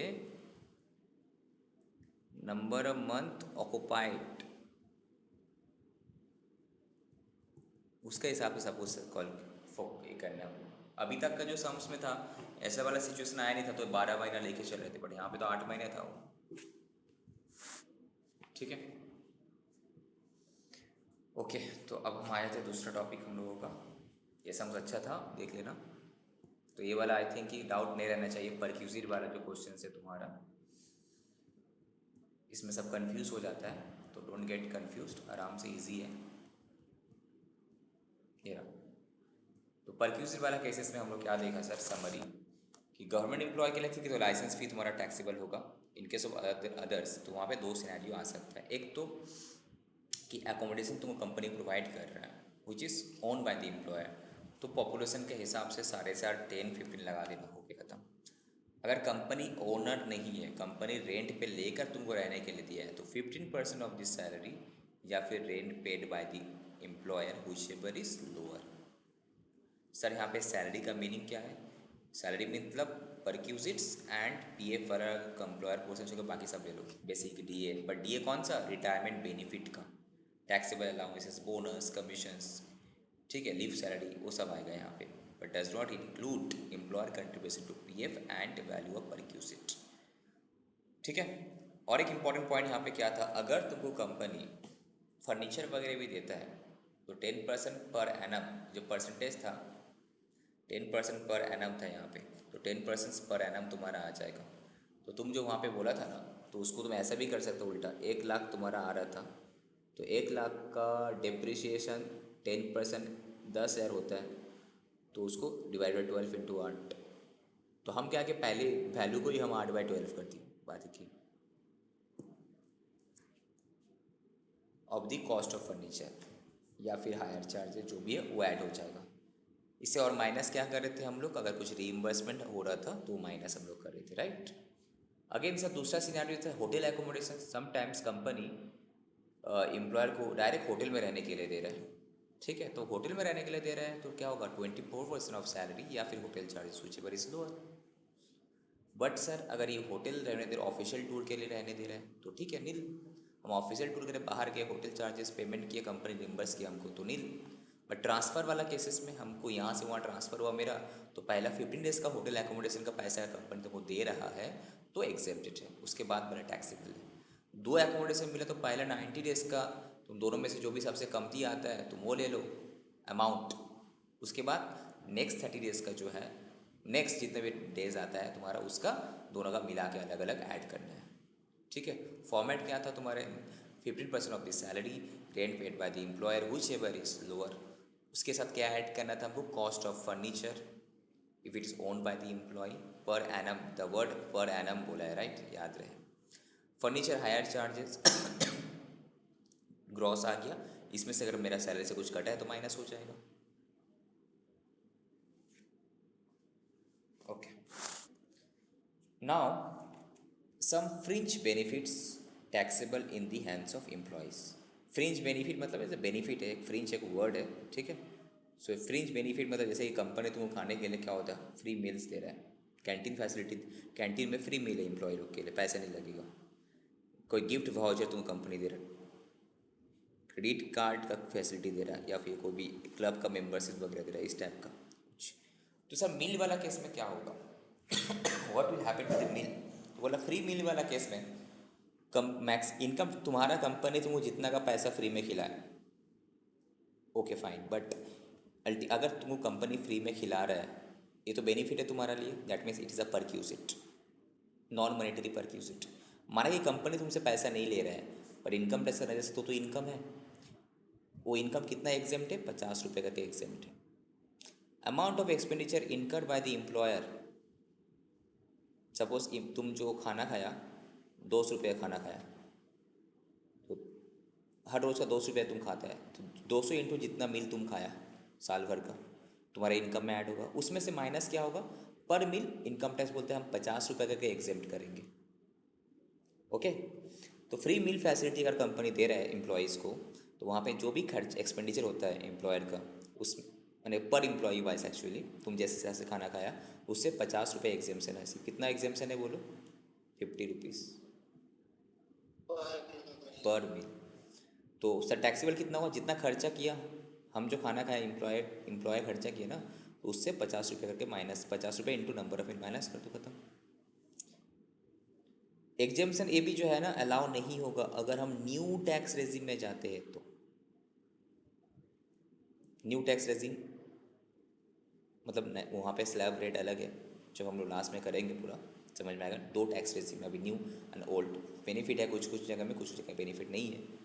जैसे कि ये वाला बेनिफिट न्यू टैक्स रेजिम में तुम जाएगा तो माना कि इनकम टैक्स रेट तुम्हारा कम है वहाँ पे, बट तुमको ये सब जो बेनिफिट मिलता है सेक्शन 10 का, एटीसी का, ये सब का बेनिफिट नहीं मिलेगा। जैसे कि ये बेनिफिट तुमको नहीं मिला, यहाँ पे फुल्ली टैक्सेबल होगा। ओके ना,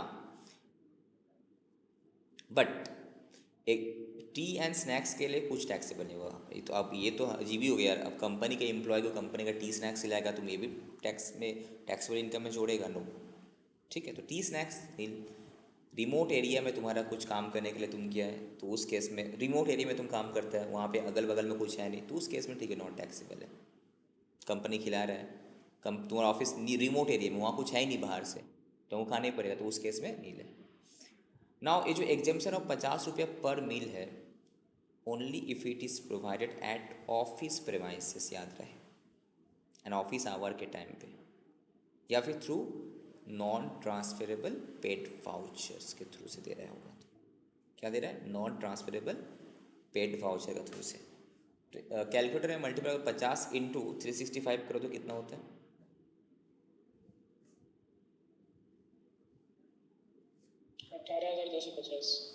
18,250। उसको डिवाइडेड बाई 12 करो तो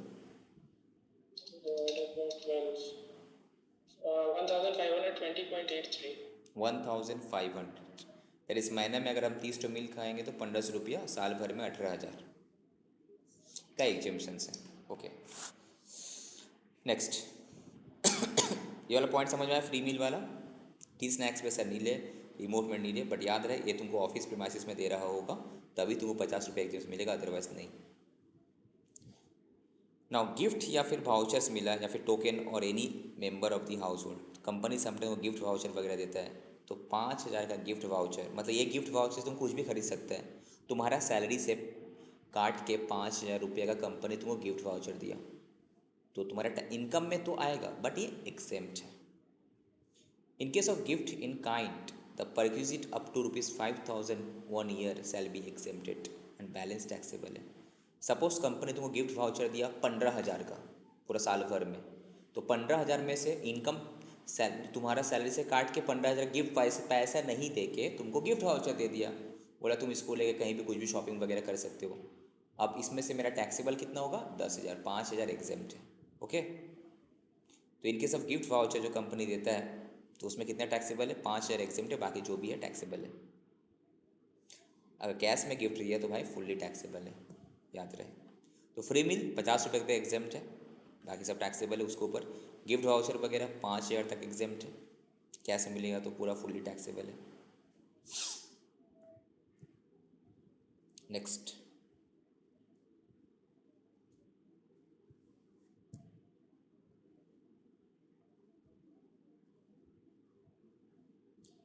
credit card expenses of employee और any member of the household not being for official use. तुम्हारा कंपनी क्या क्या एम्प्लॉय को फैसिलिटी दे रहा है कि तुम लोग क्रेडिट कार्ड का खर्चा करो, पेमेंट हम कर देंगे। ये क्या है, परक्यूजिटी तो है दैट अब ये जो पेमेंट हम तुमको कर दे रहे हैं, ठीक है, उसका बदले तुमको सैलरी जो हम 1 लाख रुपया तुमको सैलरी था ना, हम तुम्हारा ही सैलरी से हम क्रेडिट कार्ड का पैसा काट के पेमेंट करेंगे, तो तुमको नेट में मिलेगा क्रेडिट कार्ड, वही पैसा हम डायरेक्ट क्रेडिट कार्ड वाला को दे देंगे। तो ये भी तो तुम्हारा पर यूजिट है। अल्टीमेटली तुम्हारा सैलरी तो भाई 1 लाख ही माना जाएगा, राइट। या फिर ये अगर एक्स्ट्रा दे रहा है, सैलरी तो जो दे रहा है, अगर एक्स्ट्रा दे रहा है तो वो भी तुम्हारा इनकम में ऐड होगा। ठीक है, सपोज एम्प्लॉय स्पेंड किया 50,000 थ्रू क्रेडिट कार्ड, अब एम्प्लॉयर पे कर दे रहा, तो क्या हो जाएगा, ऐड हो जाएगा ना एम्प्लॉय का हाथ में टैक्सेबल सैलरी। ठीक है, obviously office purpose, obviously not for official use था। क्या बोल रहे हो? सर ये एक्स्ट्रा ही दे रहा होगा, नहीं तो नीली ही नहीं निकलेगा 50,000 सैलरी के ऊपर दे रहा है। हम क्या बोल रहे कि तुम्हारा सैलरी सपोज था 1 लाख, ठीक है। अब 2 सिनेरियो हो सकता है यहाँ पे। एक, कंपनी तुमको एक्स्ट्रा फैसिलिटी दिया है क्रेडिट कार्ड का, जो भी तुम्हारा बिल होगा सपोज अप टू जो भी होगा हम इतना पेमेंट कर देंगे, तो तुम्हारा इनकम में ये भी आएगा, ये भी आएगा। दूसरा, कंपनी जैसा कि बहुत सारा कंपनी में होता है, तुम सपोज लोन लिया तो तुम्हारा सैलरी से काट के दे रहा है। सपोज क्या कि तुम क्रेडिट कार्ड लिया, क्रेडिट कार्ड का जो भी बिल आएगा वो कंपनी को सबमिट करता है, कंपनी तुम्हारा सैलरी से काट के देता है। सपोज 20,000 का बिल आया तो तुमको सैलरी मिला 80,000, तो इनकम कितना आएगा, ये 80 तो आएगा प्लस ये भी आएगा। 2 सिनेरियो तो हो ही सकता है ना यहाँ पे, तो हम उसका बात कर रहे हैं। इस केस में एक्स्ट्रा दिया है तो ये भी ऐड होगा। और now expenses at club not for official purpose. देखो ये भी, जैसा कि हम लोग यहाँ पे दुर्गापुर क्लब है, राइट। अब दो तुमको एग्जाम्पल, रियल एग्जाम्पल से, हम लोग यहाँ पे दुर्गापुर क्लब है, स्टील क्लब है, तो अब हम लोग का एम्प्लॉय अगर इस क्लब का मेंबर है तो उस क्लब में जाके हम जो भी खाना पीना करते हैं तो हमको उस टाइम पेमेंट अगर नहीं भी करेंगे तब भी चलेगा। तो फिर बाद में क्लब क्या करते पता है, हम लोग का कंपनी को बिल भेजता है एम्प्लॉय का नाम वाइज, तो कंपनी क्या करता है, मेरा सैलरी से उतना पैसा काट के क्लब को पेमेंट कर देता है और हमको बाद में की सैलरी देता है। अब तुम बोलेगा हमको तो भाई पैसा कम मिला, सपोज 20,000 का बिल काट लिया तो 80,000 मिला, तो मेरा सैलरी तो इनकम 80,000 है। तो इनकम बोले नो, वो 20,000 तो तुम्हारा होके इतना पेमेंट किया, तुमको बेनिफिट ही दिया कंपनी तुमको, तो वो भी आएगा। समझ में आ रहा है? या फिर कंपनी अगर एक्स्ट्रा, 2 सिनेरियो बोल रहे, एक्स्ट्रा फैसिलिटी, तुम्हारा सैलरी जो मिलेगा वो तो मिलेगा, प्लस तुम्हारा क्लब में अप टू 10,000 रुपये तक तुम अगर खाना पीना करता है तो हम वो भी मिल जाएगा तुमको हर महीना। तो 1 लाख प्लस तुम्हारा सैलरी का जितना भी क्लब का खर्चा तुम्हारा कंपनी पेमेंट कर रहा है हर महीना, तो भी ऐड होगा। अंडरस्टैंड? एक सैलरी से काट के दे रहा होगा तो ऐसे ही आएगा ग्रॉस सैलरी में, दूसरा एक्स्ट्रा दे रहा तो वो भी ऐड होगा। Fully taxable in the hands of the employee. But corporate membership है जहाँ पे, तो वहाँ पे तो initial fees paid by the employer can not be included. Corporate membership है exempted in the hands of employees. Suppose ऐसा कंपनी का हिसाब से ऐसा कोई कॉर्पोरेट का मेंबरशिप ले नहीं पड़ेगा हमको, ठीक है, तो वहाँ पे तुम्हारा एग्जेम्प्टेड है।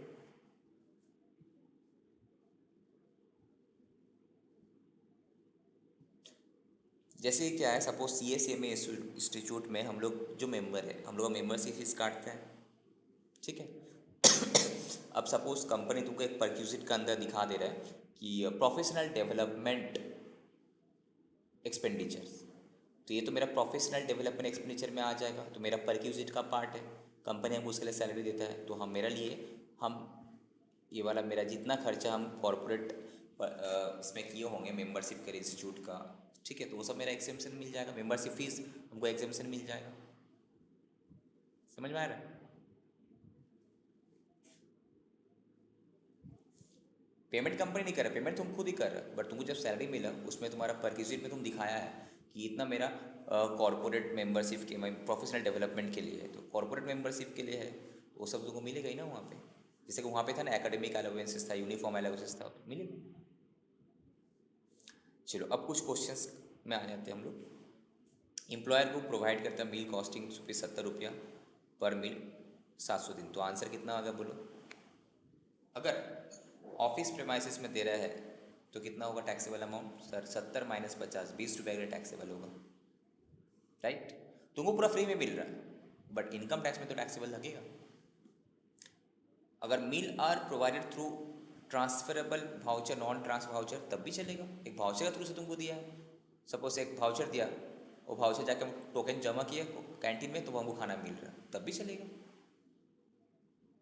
₹20 करके टैक्सेबल होगा। अगर ट्रांसफरेबल वाउचर है कि हम किसी और को भी बेच सकते हैं तो भाई नहीं, तो तुम्हारा फुल्ली टैक्सेबल होगा, याद रहे। तो यहाँ पे वर्ड था ना इंक्लूडिंग नॉन ट्रांसफरेबल, कहाँ गया यार, और through non transferable paid voucher. मतलब ट्रांसफरेबल होगा तो क्या होगा, फुल्ली टैक्सेबल हो जाएगा। मील वाला कहानी खत्म। अब कंपनी तुम्हारा क्लब का मेंबरशिप्स के लिए इतना खर्चा किया, तो क्लब का पर्सनल खर्चा था मेरा, तो 50,000 टैक्सेबल हो जाएगा, ठीक है। कॉर्पोरेट, बट ये वाला क्या था, एम्प्लॉयर पे 10 lakh for membership of 100 employees, the share of each individual इतना था, तो ये वाला तुम्हारा नथिंग इज टैक्सेबल है, कॉर्पोरेट मेंबरशिप लिया है। अब अदर परक्विजिट में आ जाते हैं। परक्विजिट मतलब क्या है, बेनिफिट है। अदर क्या क्या बेनिफिट, सपोज कंपनी तुमको सुपर का फैसिलिटी दे रहा है, गार्डनर का, वॉचमैन, पर्सनल अटेंडेंट दे रहा है, तो fully taxable, fully taxable. Basically तुमको जो सैलरी मिलता है ना, उसमें परक्विजिट का ब्रेकअप दिखाने पड़ता है। तुम अगर ये सब दिखाया होगा 1% 2% करके, इसका जो भी अमाउंट तुमको मिला हुआ in the form of salary, तो फुल्ली टैक्सेबल होगा, कोई एग्जेम्पशन नहीं मिलेगा। अगर सपोज कंपनी तुमको सप्लाई कर रहा है गैस, इलेक्ट्रिसिटी, वाटर, ये भी तुम्हारे लिए फुल्ली टैक्सेबल है। सपोज कंपनी हमको रहने के साथ साथ गैस, इलेक्ट्रिसिटी, जैसा हम लोग का यहाँ पे है, वाटर चार्जेस सभी देता है, फुल्ली टैक्सेबल है अगर फ्री में दे रहा होगा तो। If such supplies are produce by the manufactured, क्या लिखा है, supplies and produce by the manufactured by the employer, then manufacturing या production cost, and if it is provided by the outside agency, the amount paid by the employer to such agency shall be taxable. Suppose मेरा company खुद gas company है, suppose Hindustan petroleum, HP gas, वो gas employ लोग को free में दे रहा, तो मेरा सैलरी में कितना इनकम ऐड होगा, एक गैस सिलेंडर का जो दाम होता है, जो प्रोडक्शन कॉस्ट होता है उसी में। बट मेरा कंपनी क्या कर रहा है कि गैस वो कंपनी मैन्युफैक्चरर नहीं है, उसका किसी और से खरीद के हमको दे रहा है, तो एक्चुअली जो एम्प्लॉयर जितना मेरा खर्चा किया वो उतना मेरा इसमें ऐड होगा। सपोज मेरा कंपनी एक पावर प्लांट है, तो पावर प्लांट है, हम ही लोग पावर जनरेट करते तो हमको दे रहा है, उसके लिए जो उसका प्रोडक्शन कॉस्ट है वो मेरा इसमें ऐड होगा। बाहर से खरीदता है तो बाहर का ही, समझ में आ रहा है बड़ा चीज़। अल्टीमेटली ऐड तो होगा, टैक्सेबल तो फुल्ली है, बट वैल्यूएशन कैसे होगा, खुद का है तो प्रोडक्शन कॉस्ट, अगर बाहर से परचेस कर रहे हो तो जितना बाहर वाले को पेमेंट किया कंपनी उतना, ठीक है। Now important, education facilities. The employer provides किया, एम्प्लॉयज़ का चिल्ड्रेन को एजुकेशन फैसिलिटीज़ प्रोवाइड किया, and the cost of education facility in similar institutions. मगर सपोज मेरा स्कूल में एक एजुकेशन फैसिलिटी, हम लोग, मेरा कंपनी का स्कूल भी है, तो दैट मीन्स मेरा कंपनी का स्कूल्स में अगर मेरा चिल्ड्रन पढ़ता है या पढ़ती है तो फ्री में हो जाएगा। दैट मीन्स कंपनी से एक बेनिफिट मिल रहा है हमको। अब इनकम टैक्स बोला, तुम आप चेक करो कि सिमिलर टाइप का इंस्टीट्यूट में अगर तुम अपना बच्चे को पढ़ाता तो कितना खर्चा होता, तो तुम देखा कि नहीं मेरा खर्चा 900 होता, तो ठीक है, कुछ एक टैक्सेबल है, नथिंग इज एक्सेप्ट। बट अगर तुम्हारा खर्चा 1000 से ज़्यादा होता तब क्या होता है, जितना एक्सीड करता then the entire amount shall be taxable. Delhi public school का एक केस था, entire amount, the word entire है यहाँ पे देख लो, 2.18 इंटायरली होना चाहिए।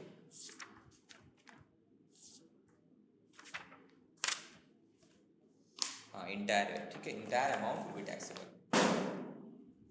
केस क्या है, मतलब कंपनी का खुद का स्कूल में एम्प्लॉयज़ का चिल्ड्रन लोग पढ़ रहा है। अब इनकम टैक्स में परक्यूजिट का वैल्यू में टैक्सेबल होगा कि नहीं होगा, डिपेंड करता है कि सिमिलर टाइप का इंस्टीट्यूट बाहर में जो मार्केट में है उसका कोर्स फी कितना है, पर मंथ का क्या खर्चा होता है। अगर 1000 से कम है ट्यूशन फीस वगैरह, ठीक है, तो क्या होगा, नथिंग इज टैक्सेबल। 1000 से ज़्यादा है मार्केट में, तो जितना ज़्यादा है 1000 से, अगर ज़्यादा हुआ तो इन इंटायर अमाउंट, ज़्यादा भी नहीं, entire amount will be taxable. Example देखो, चिल्ड्रन एजुकेशन अलाउंसेस मिलता है 100 रुपीज़ करके पर मंथ पर चाइल्ड फॉर 3 चिल्ड्रन। तो हम क्या करेंगे यहाँ पे, ये जो चिल्ड्रन एजुकेशन अलाउंस वो वाला नहीं है, ये वाला के लिए,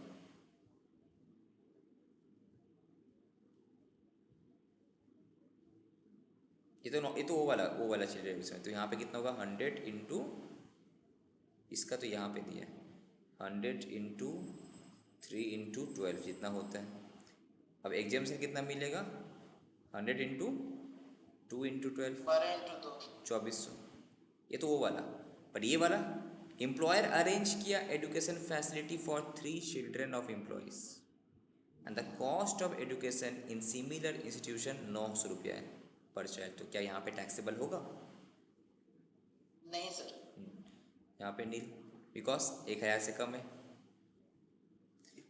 एम्प्लॉय अरेंज किया facility and the cost of education in similar institution 1000 से ज़्यादा है, तो entire amount 1100 into 3 into 12 entire amount taxable हो जाएगा।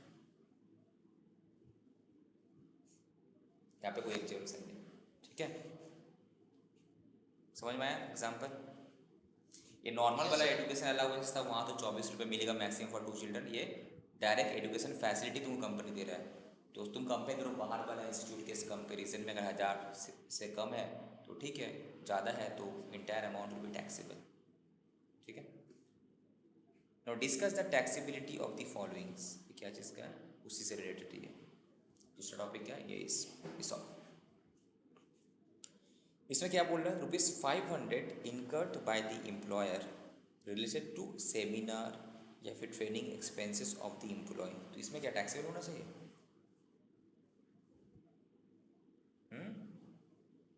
नहीं सर, ट्रेनिंग दे रहे भाई आप, इसमें क्या चीज़ का टैक्सेबल होगा? Education facility provided to the family member, dependent brother other than children, तो क्या होगा बोलो? Sir fully taxable. Exactly, fully taxable होना चाहिए, बिकॉज वो जो तुमको फैसिलिटी दे रहा था ओनली फॉर द एम्प्लॉयज़ का चिल्ड्रन के लिए। तुम्हारा ऐसे तुम्हारा भाई लोग भी पढ़ रहे हैं तुम्हारा कंपनी के स्कूल में, तो फ्री में पढ़ रहे हैं ना, तो उसका तुम्हारा सिमिलर इंस्टीट्यूशन का रेट जो भी था उसी से मल्टीप्लाई करके फुली टैक्सेबल हो जाएगा। Reimbursement of school fees of ₹500 per month for employees का चिल्ड्रन के लिए। मेरा कंपनी मेरा जो चिल्ड्रन है उसका जो स्कूल फी होता है ₹500 पर मंथ, वो रीइंबर्स कर दे रहा है। And the school is neither owned by nor maintain by the employer, ना स्कूल उसका एम्प्लॉय ओन है ना मेंटेन है। And also there is no such arrangement between the employer and the school. तो यहाँ पे cost of education facility provide कर रहा है, तो ₹5 पर मंथ है, ठीक है, तो वहाँ पे एग्जाम्प्ट है तुम्हारा इस केस में, लेस देन 1000। अब आ जाते हैं और एक इम्पॉर्टेंट टॉपिक है, that is employees stock option plan, ESOP. क्या होता है बोलो तो ईसॉप?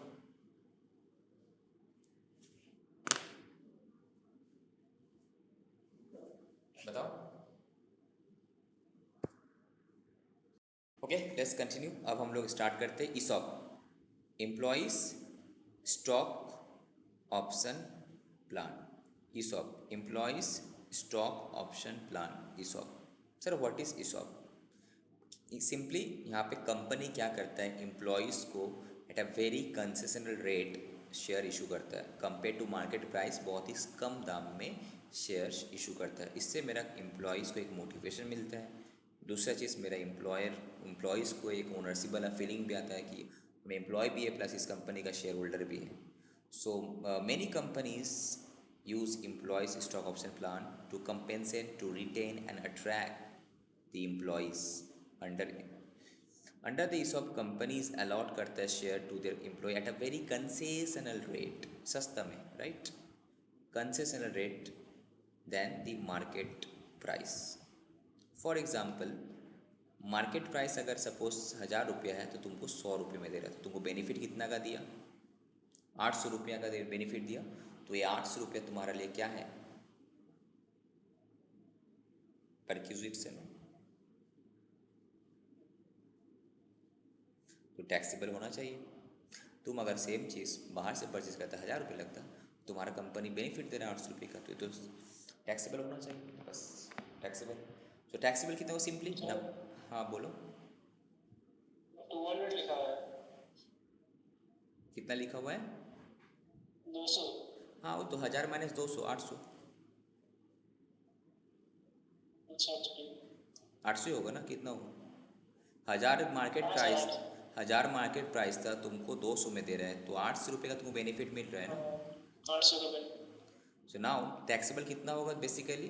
जो मार्केट प्राइस था कौन सा दिन, जिस दिन तुम ये ऑप्शन को एक्सरसाइज कर रहे हो, ठीक है, उस दिन का मार्केट प्राइस माइनस तुमको कितना में मिला अलॉटमेंट प्राइस, इस केस में 1000, इस केस में 200, इंटू नंबर ऑफ शेयर कितना, सपोज तुमको मिला कितना 1000, तो इंटू 1000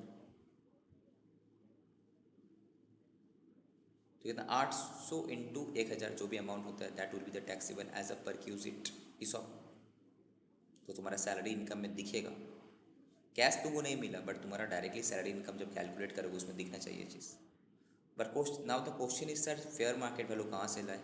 अगर लिस्टेड कंपनी का सिक्योरिटीज़ है, शेयर्स है, दैट इज़ जो NSE BSE में जो लिस्टेड है, तो वहाँ पे एक काम करो, ओपनिंग हर दिन जब मार्केट ओपन होता है क्लोज होता है, दो प्राइस में दिखता होगा, ओपनिंग प्राइस कितना में था, क्लोजिंग प्राइस क्या था, तो उसका एवरेज कर लो, this plus this divided by 2, opening plus closing by 2, किस दिन का, on the date of exercising of this option, जिस दिन हम ऑप्शन को एक्सरसाइज कर रहे उस दिन प्राइस क्या था, average price, opening plus closing by 2, ठीक है।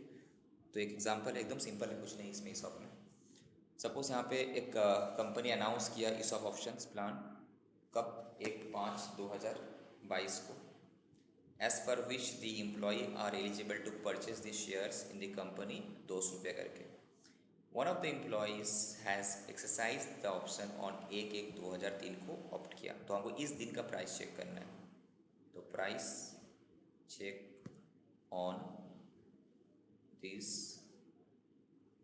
डेट एंड परचेज किया 1000 शेयर, द मार्केट प्राइस अलग अलग दिन का कितना था, 1/5/2022 जिस दिन ऑप्शन अनाउंस किया उस दिन का, ये अनाउंसमेंट डेट, ये क्या था अनाउंसमेंट डेट, और ये क्या था date of exercising the option,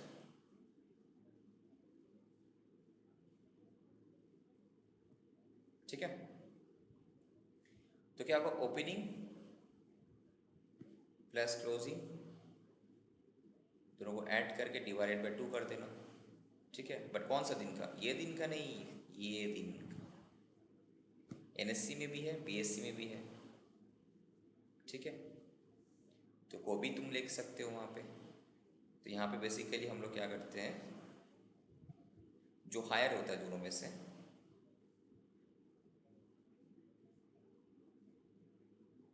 यहाँ पे देखो, यहाँ पे लिखा हुआ नोट में,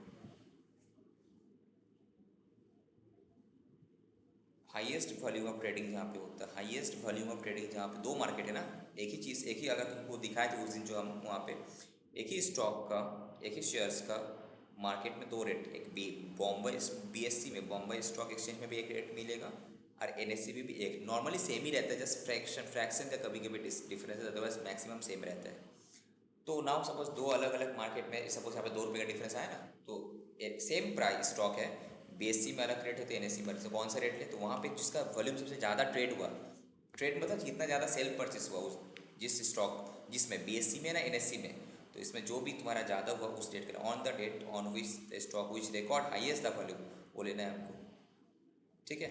अगेन सपोज जिस दिन हम एक्सरसाइज ऑप्शन करें उस दिन सपोज कोई ट्रेडिंग ही नहीं हुआ, मेरा उस कंपनी का शेयर्स का कोई सेल परचेस नहीं हुआ, तब तो क्या होगा, इफ़ नो ट्रेडिंग, तो क्या करना होगा हमको, ऑब्वियसली बात है हमको ऑन ही पिछला दिन का देखना चाहिए, date which is closest to the date of exercise option, पिछला दिन का, या फिर उस दिन भी अगर नहीं कुछ मार्केट बंद था तो उसका पिछले दिन का, ऐसा करते करते जाना है, दैट इज क्लोजेस्ट डेट क्या था उस दिन, अगर ट्रांजेक्शन हुआ तो उस दिन को ओपनिंग क्लोजिंग प्राइस ले लो, दोनों मार्केट में जो भी मार्केट में हायर ट्रेडिंग हुआ उसका ले लो, या फिर उस दिन हुआ ही नहीं तो पिछला दिन का ले लो, उस दिन और पिछला दिन का ले लो, ऐसे करते चलेगा। इन केस अगर अनलिस्टेड है तो फेयर मार्केट वैल्यू लेने पड़ेगा।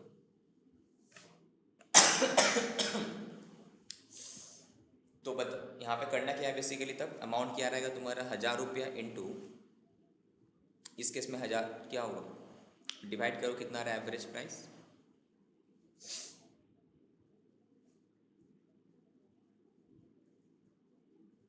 एवरेज प्राइस BSE NSE कितना रहा, कौन सा डेट का, 1/1/2023, इसका कितना आएगा 990 प्लस 1010 डिवाइड 2 कितना आ रहा बोलो, 996 102 बाई 2।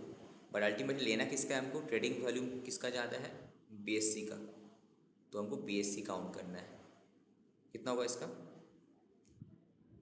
जो भी आ रहा सर होगा, बीएससी का तो 1000 आ रहा है और उसका 1004 आ रहा है। तो 1000 ही हमको लेना है, बिकॉज वॉल्यूम किसका ज़्यादा ट्रेड हुआ है, BSC का ना, तो BSC का 1000 रुपये लेना है।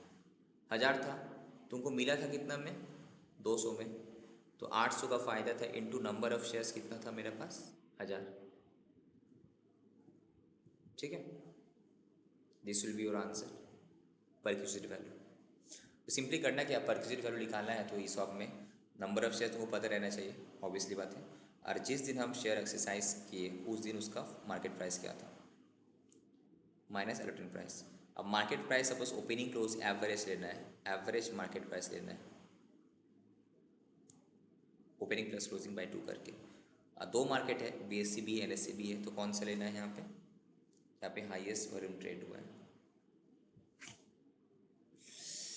ओके नेक्स्ट, अब आ जाते हैं हम लोग मूवेबल एसेट्स। कंपनी तुमको भाई यूज़ करने के लिए कंप्यूटर दिया, कुछ एसेट दिया, तो क्या ट्रीटमेंट होगा। कंपनी तुमको बेच दिया computer, motor car, other asset, तो क्या ट्रीटमेंट होगा। सस्ता दाम में बेचा, कंसेशनल रेट में बेचा, तो वो भी, अगर तुमको कोई चीज़ यूज़ करने के लिए दे रहा है वो भी परक्यूजिट है। कोई चीज़ अगर कंसेशनल रेट में देता है तो that is also a perquisite. ठीक है,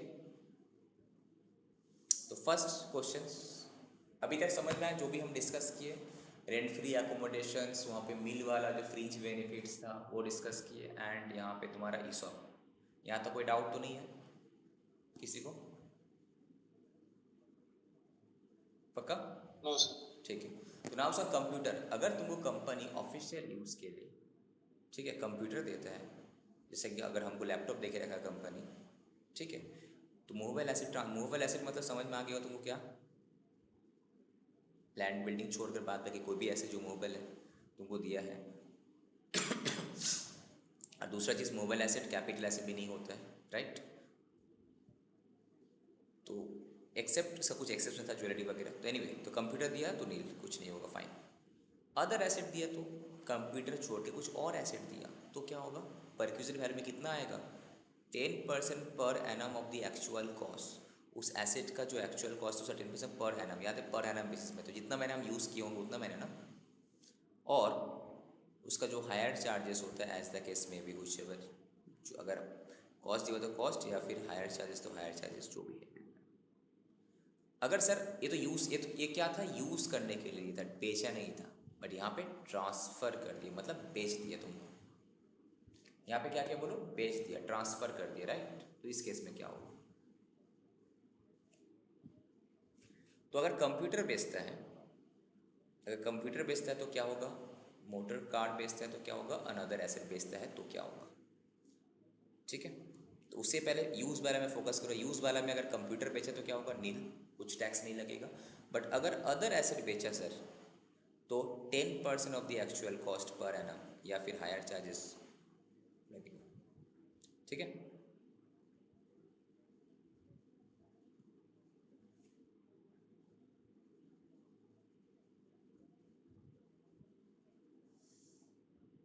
ट्रांसफ़र, अब सर का ट्रांसफ़र हुआ कंप्यूटर, तो मेरा टैक्सेबल वैल्यू में, दैट इज़ परक्यूजिट वैल्यू कैसे कैलकुलेट करेंगे।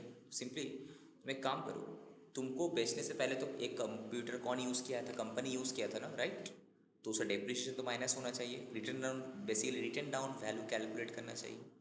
तो हम कैलकुलेट करेंगे कैसे, एक्चुअल कॉस्ट लेस डेप्रिसिएशन, कितना रेट में मिलेगा डेप्रिसिएशन, एट द रेट 50%, 50%। ये PGBP वाला डेप्रिसिएशन नहीं, मगर ये सैलरी चैप्टर में जो for the purpose of calculation of this perquisite value, depreciation कितना करके मानना है हमको, 50 डेप्रिसिएशन और return down value at the rate 50% for every completed year, 50% for every completed year. Suppose तुम 2 साल यूज़ किया होगा, तो क्या करेंगे हम, ये सपोज 1 लाख था तो माइनस किया था 50%, 50,000 हुआ था, 50,000 आया। अगेन दूसरा साल इसका 50%, 50 का 50% कितना होता है, 25,000, ऐसा। तो सपोज अब आया 25,000, अगर 2 साल 3 महीना यूज़ किया तो 2 साल ही काउंट करना है। ओके, कंप्लीटेड ईयर बोला है तो 25,000 वैल्यू था, तो ये जो 25,000 वैल्यू आ रहा होगा ये तुम्हारा परक्यूजिट वैल्यू हो जाएगा, राइट। तो एक्चुअल कॉस्ट में से डेप्रीसन माइनस करो। हर साल का डेप्रीसन रेट कितना होगा? 50%। 50% on the written down value for, but याद रहे for every completed year. Okay fine.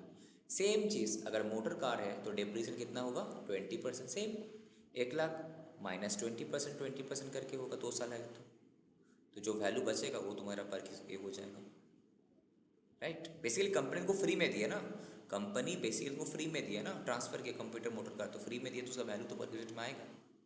Other asset अगर है, कंप्यूटर भी नहीं है, मोटर कार भी नहीं है, अदर एसेट है तो क्या होगा? 10% करके। एक्चुअल कॉस्ट से डेप्रीसिएशन माइनस करना 10%, बट यहाँ पे याद रहे रिटर्न डाउन था, ये भी रिटर्न डाउन, बट यहाँ पे SLM method focus. SLM method में डेप्रीसिएशन कैसे कैलकुलेट करते हैं? Cost divided by life, cost minus scrap divided by life. तो हर साल का डेप्रीसिएशन फिक्स्ड है, तो एक बार में लिखा लेंगे कॉस्ट डिवाइडेड बाय लाइफ करके डेप्रीसिएशन निकाल लेंगे, और वो भी कितना? कॉस्ट के ऊपर इंटू 10%। बेसिकली इसमें कैसे करेंगे हम लोग? सपोज 1,00,000 मेरा कॉस्ट है, उसका 10% कितना होता है? 10,000। तो हर साल 10,000 डेप्रीसिएशन मिलेगा। तो तुम कितना साल यूज़ किया? कंप्लीटेड ईयर 5 साल, तो 10 इंटू 5 50,000 माइनस हो जाएगा। बैलेंस 6 साल यूज़ किया तो 60,000 माइनस हो जाएगा, बाकी 40,000 क्या हो जाएगा? परक्यूसिट्स। ओके, समझ में आया कि नहीं समझ में आया? आ गया sir.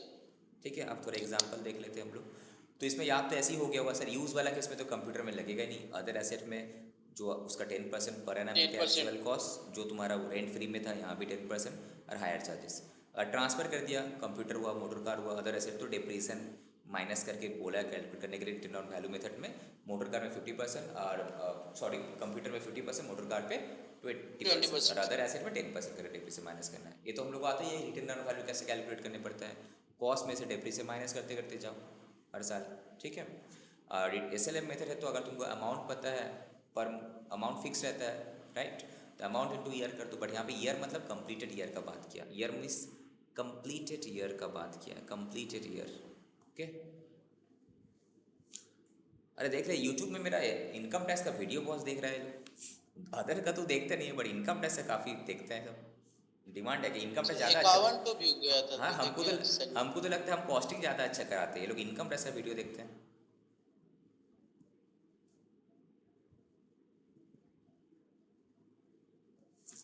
I am the master in cost and accounts, मेरा फेवरेट सब्जेक्ट है। इनकम टैक्स तो पढ़ाते अच्छा लगता है, बोल के अपना नॉलेज भी अपडेट रहता है इसलिए।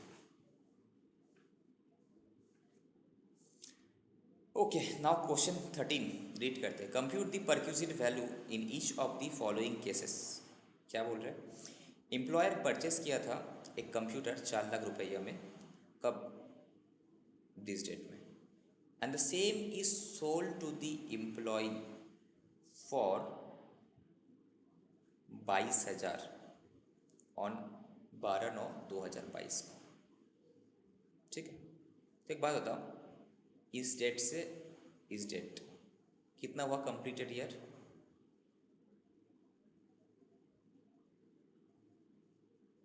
सर 1 साल नहीं 2 साल सर, सॉरी। 19 के बाद 15/9 के बाद हो गया तुम्हारा 16/9/2000, 15/9/2000 कब हुआ? 20, 1 साल हुआ। अगेन 15/9/2021, 2 साल। उसके बाद 12/9 है तो इसलिए 3 साल काउंट नहीं होगा, जस्ट 2 ईयर ही काउंट होगा, बिकॉज ये कंप्लीट नहीं हो पाया ना, 12/9 है, राइट।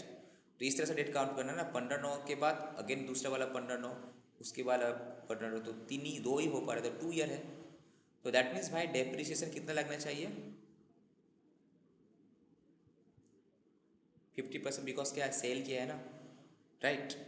तो बताओ वैल्यू क्या होगा? तो सिंपली सर 4 लाख आपका कॉस्ट था, ये आपका कॉस्ट था 4 लाख, ठीक है, माइनस करो कितना? डेप्रिसिएशन 50% करके, 4 लाख का 50% कितना हुआ? 2 लाख। तो ये ईयर 1 का था, तो बैलेंस ही बचा कितना? 2 लाख WDB। अगेन आप डेप्रिसिएशन माइनस करो ईयर 2 में कितना? 50% करके, तो 1 लाख। तो मेरा बैलेंस बचता कितना है 1 लाख। Okay fine. उससे हम पेमेंट कितना कि 1 लाख का वैल्यू था, हम पेमेंट किए 22,000। तो बेनिफिट कितना मिला हमको 78,000। तो यही ना टैक्सेबल होना चाहिए परक्यूजिट वैल्यू। ठीक है।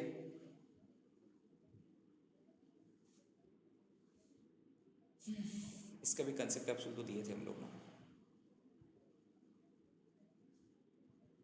देखो क्वेश्चन 13 दिख रहा है। ओरिजिनल कॉस्ट ये 19 है एक्चुअली, 1 साल पीछे चले गए 19, इसको कर देना क्या ये 20, ये हो जाएगा 21। ठीक है। तो 1 साल मतलब यहाँ पे फाइनेंशियल ईयर वाइज नहीं चलना है। ओके, एक गलती सब स्टूडेंट करेगा यहाँ पे, सर 15/9/2019 उस साल में तो इतना महीना का ऐसा नहीं, डेट टू डेट चलना है। ओके, डोंट मिस्टेक, 12 बता रहे। ठीक है। तो ये तुम्हारा रिटर्न ऑन वैल्यू था, हम बेचा इतना में हमको मिला, तो ये तुम्हारा परक्यूजिट वैल्यू अल्टीमेटली। ठीक है। सिमिलरली दूसरा क्वेश्चन देखो,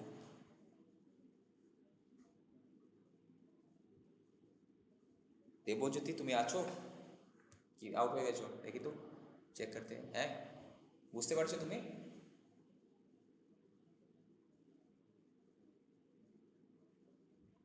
देख फिर से गायब हो गया लड़का कुछ बोलने का नहीं है। चलो next, employer purchase a motor car. एक मोटर कार था, तो मोटर कार में कितना परसेंट होगा सेल अगर किया है तो बोलो 20% ना। तो एम्प्लॉय परचेज किया मोटर कार 5 लाख में, कब भाई 15/12/2020 को। बेचा कब 12/12/2020 को। तो कैसा साल हुआ 15/12/2020 के बाद 15/12/2021, एक ही साल हो रहा है ना। तो 1 ईयर ही कंप्लीट हो पाया, कंप्लीट नहीं हो जाएगा। तो 1 ईयर ही कंप्लीट हुआ। तो कितना परसेंट है सिंपली है, तो 5 लाख कॉस्ट था इसका, उससे डेप्रिसिएशन कौन सा डेट का 15/12/2021 वाला, कितना रेट में 20%। तो 5 लाख का 20% मतलब कितना होता है 1 लाख। तो बाकी बचा तुम्हारा 4 लाख, बट बेचा कितना में हमको 35,000 में बेचा। ये रिटर्न डाउन वैल्यू था और ये सेल किया कितना में 35 में। तो इतना हमको बेनिफिट अच्छा मिला। खासा परक्यूजिट आ जा रहा है। इसमें बेनिफिट कितना मिला 3,35,000 था ना, तो 65,000। ठीक है। देखो यहाँ पे भी 80 करके यहाँ पे दिया है कैलकुलेट करके। तुम लोग जब आंसर करना, कंसेप्ट कैप्सूल वाला भी आंसर दिए हैं हम, भेज दिए हैं, एंड ये वाला भी दोनों देख लेना। ठीक है। ये क्या किया, ये तो गलत कर दी ना, 4 लाख हुआ ये गलत किया, ठीक कर लेना यहाँ पे।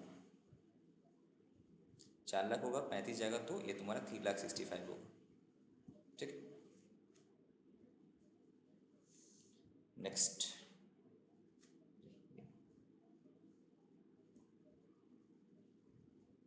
आशीष कुमार समझ में आ रहा है?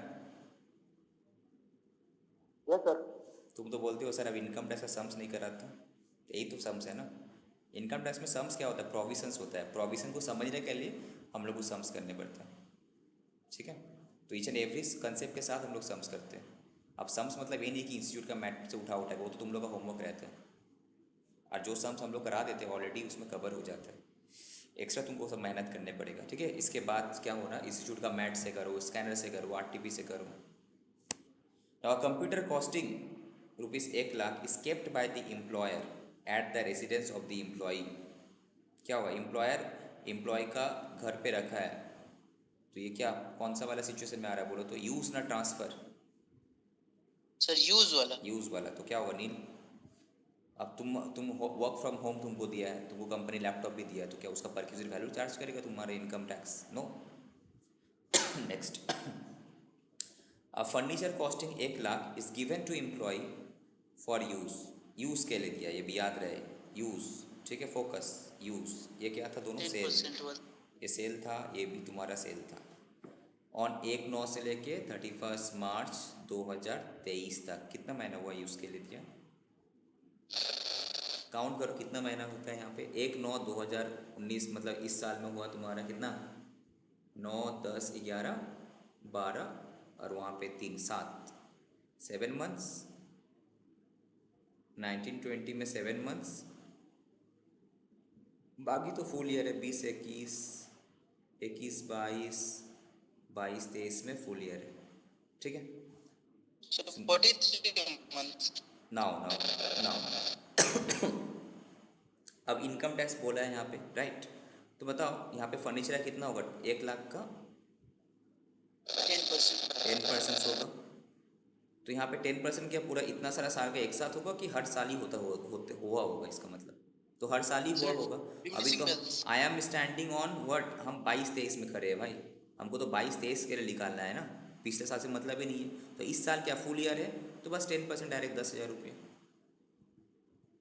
अब इस सबका मल्टीप्लाई मत कर देना 5 साल का, आगे नहीं, ये तो हर साल कैलकुलेट होता होगा ना। तो हम 22 23 में तो फुल ईयर था खत्म, 10% पर एनम था ये, पर एनम।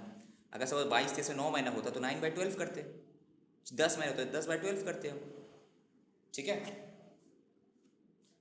सर ये जो वैल्यू दिया है कॉस्ट फर्नीचर का, ये 22 डेज के लिए दिया है। वैल्यू तुमको दिया था एक, जब तुमको दिया था 22 23 के लिए नहीं है, ये हर साल का तुम्हारा लाइक डेप्रिसिएशन का तरह है। ये डेप्रिसिएशन में हर साल तुम्हारा वैल्यू कम हो जाता है ना, ये तुम्हारा वैल्यू कमेगा नहीं, 10 लाख ऊपर 10 करके चलते रहेगा तुम्हारा। ठीक है, Okay, sir. नेक्स्ट का है एम्प्लॉयर परचेस किया furniture for ₹2 lakh on 1/5/2019 19 and the same is given to the employ for क्या है यार, देखना पड़ेगा।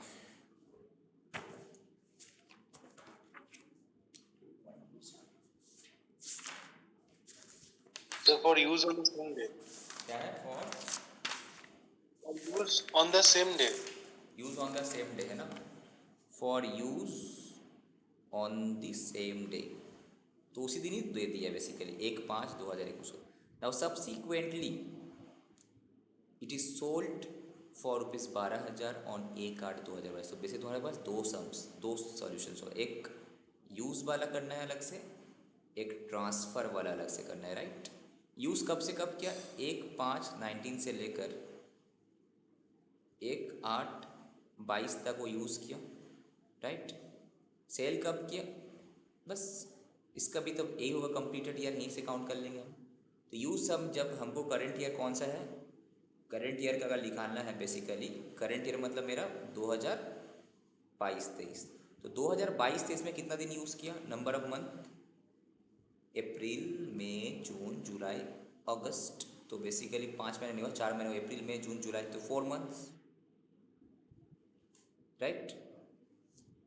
तो यहाँ पे हम क्या करेंगे कि मेरा जो फर्नीचर का कॉस्टिंग था 2 लाख का 10% इंटू 4/12 हो जाना चाहिए ना। इस महीने तो इस साल तो 4 ही मंथ्स हुआ।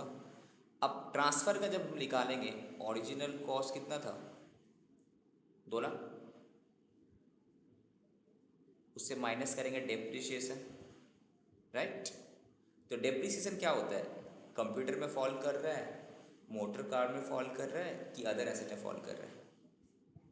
So other other asset. तो वहाँ पे क्या है? 10% करके स्ट्रेट लाइन, 10% SLM मेथड भाई, for every completed year of service. तो 2 लाख का 10% कितना होता है? 20,000. 20,000। तो नंबर ऑफ कंप्लीटेड ईयर कितना हुआ?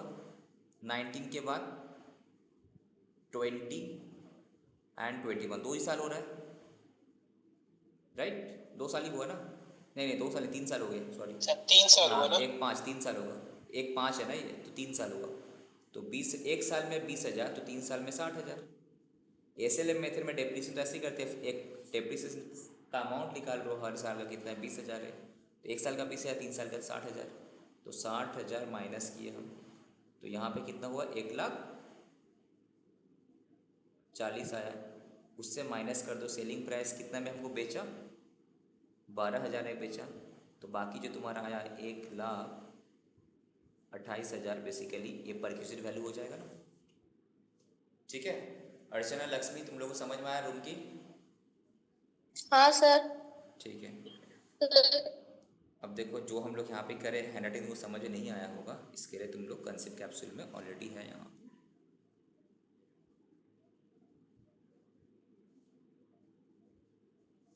Furniture has been given to employ for use 3 years 7 months, this too, ये 19 हो जाएगा यार, अरे ये तुम्हारा 31 मार्च।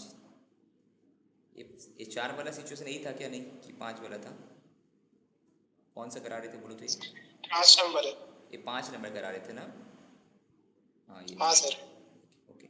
तो ये 1/5/19 होगा, ये 1/8/2022 होगा। तो 3 ईयर्स 3 महीना था, हम लोग 3 ईयर्स ही किए थे हम लोग, ठीक है। बट आवर सिलेबस में प्रीवियस ईयर क्या होगा यहाँ पे, 22-23 होगा, राइट। ओके। नाउ यूज़ वाला केस में क्या किया हम लोग? यूज़ वाला केस में हम लोग इस साल तो कम, मतलब 22-23 में कितना दिन यूज़ किए? 4 मंथ्स यूज़ किए। तो जो हम बताए 2 लाख का 10% इंटू 4/12 ये आएगा तुम्हारा अमाउंट, ठीक है। ये वाला जो डेट है तुम लोग 22 कर देना, अरे जो है 22-23 कर देना, ठीक है, हो गया। अब यहाँ पे ओरिजिनल कॉस्ट 1/5/19 इतना था, 3 साल का डिप्रेशन ले लिया, 1,60,000, 12,000, 1,28,000, क्लियर?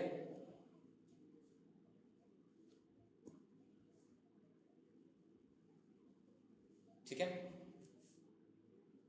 कोई डाउट इस टॉपिक पे? No sir. ठीक है, तो हम लोग क्या किए, मूवेबल एसेट में सिंपली यूज़ में ऐसा कुछ नहीं है। अदर एसेट अगर है यूज़ करने के लिए 10% करके लगेगा पर एनम में, बट यहाँ पे डेट ईयर जो काउंट करेगा date to date, not year normal वाला ईयर का हिसाब से, ओके। नेक्स्ट, बट हाँ इनकम जो कैलकुलेट फॉर द ईयर का, वो फॉर द ईयर का हमको हमेशा फॉर द ईयर का देखना है कि नंबर ऑफ मंथ्स कितना है यूज़ कर रहे हैं हम लोग, ठीक है। जब कोई कंपनी तुमको बेच दे रहा है तो उसमें जब डेप्रीसिएशन माइनस करेंगे, वहाँ पे जो कंप्लीट ईयर चेक करेंगे, कब कंपनी परचेज किया था, कंपनी तुमको कब बेचा, तो दोनों में गैप कितना है, तो डेट टू डेट ही काउंट करना है, ठीक है। कंप्यूटर में 50% डेप्रीसिएशन, मोटर कार में 20%, अदर एसेट फर्नीचर वगैरह like other asset like furniture etcetera ETC उसमें 10% SLM मेथड, राइट। सबका एग्जाम्पल यहाँ कवर है। अब आए थे बस इंटरेस्ट फ्री करके यहीं पे ख़त्म कर देते हैं, ठीक है। बस ये लास्ट करा देते, तो एक्चुअली हमको टालना था, आज से टाल दी। नेक्स्ट और 2 क्लास लगेगा सैटरडे में।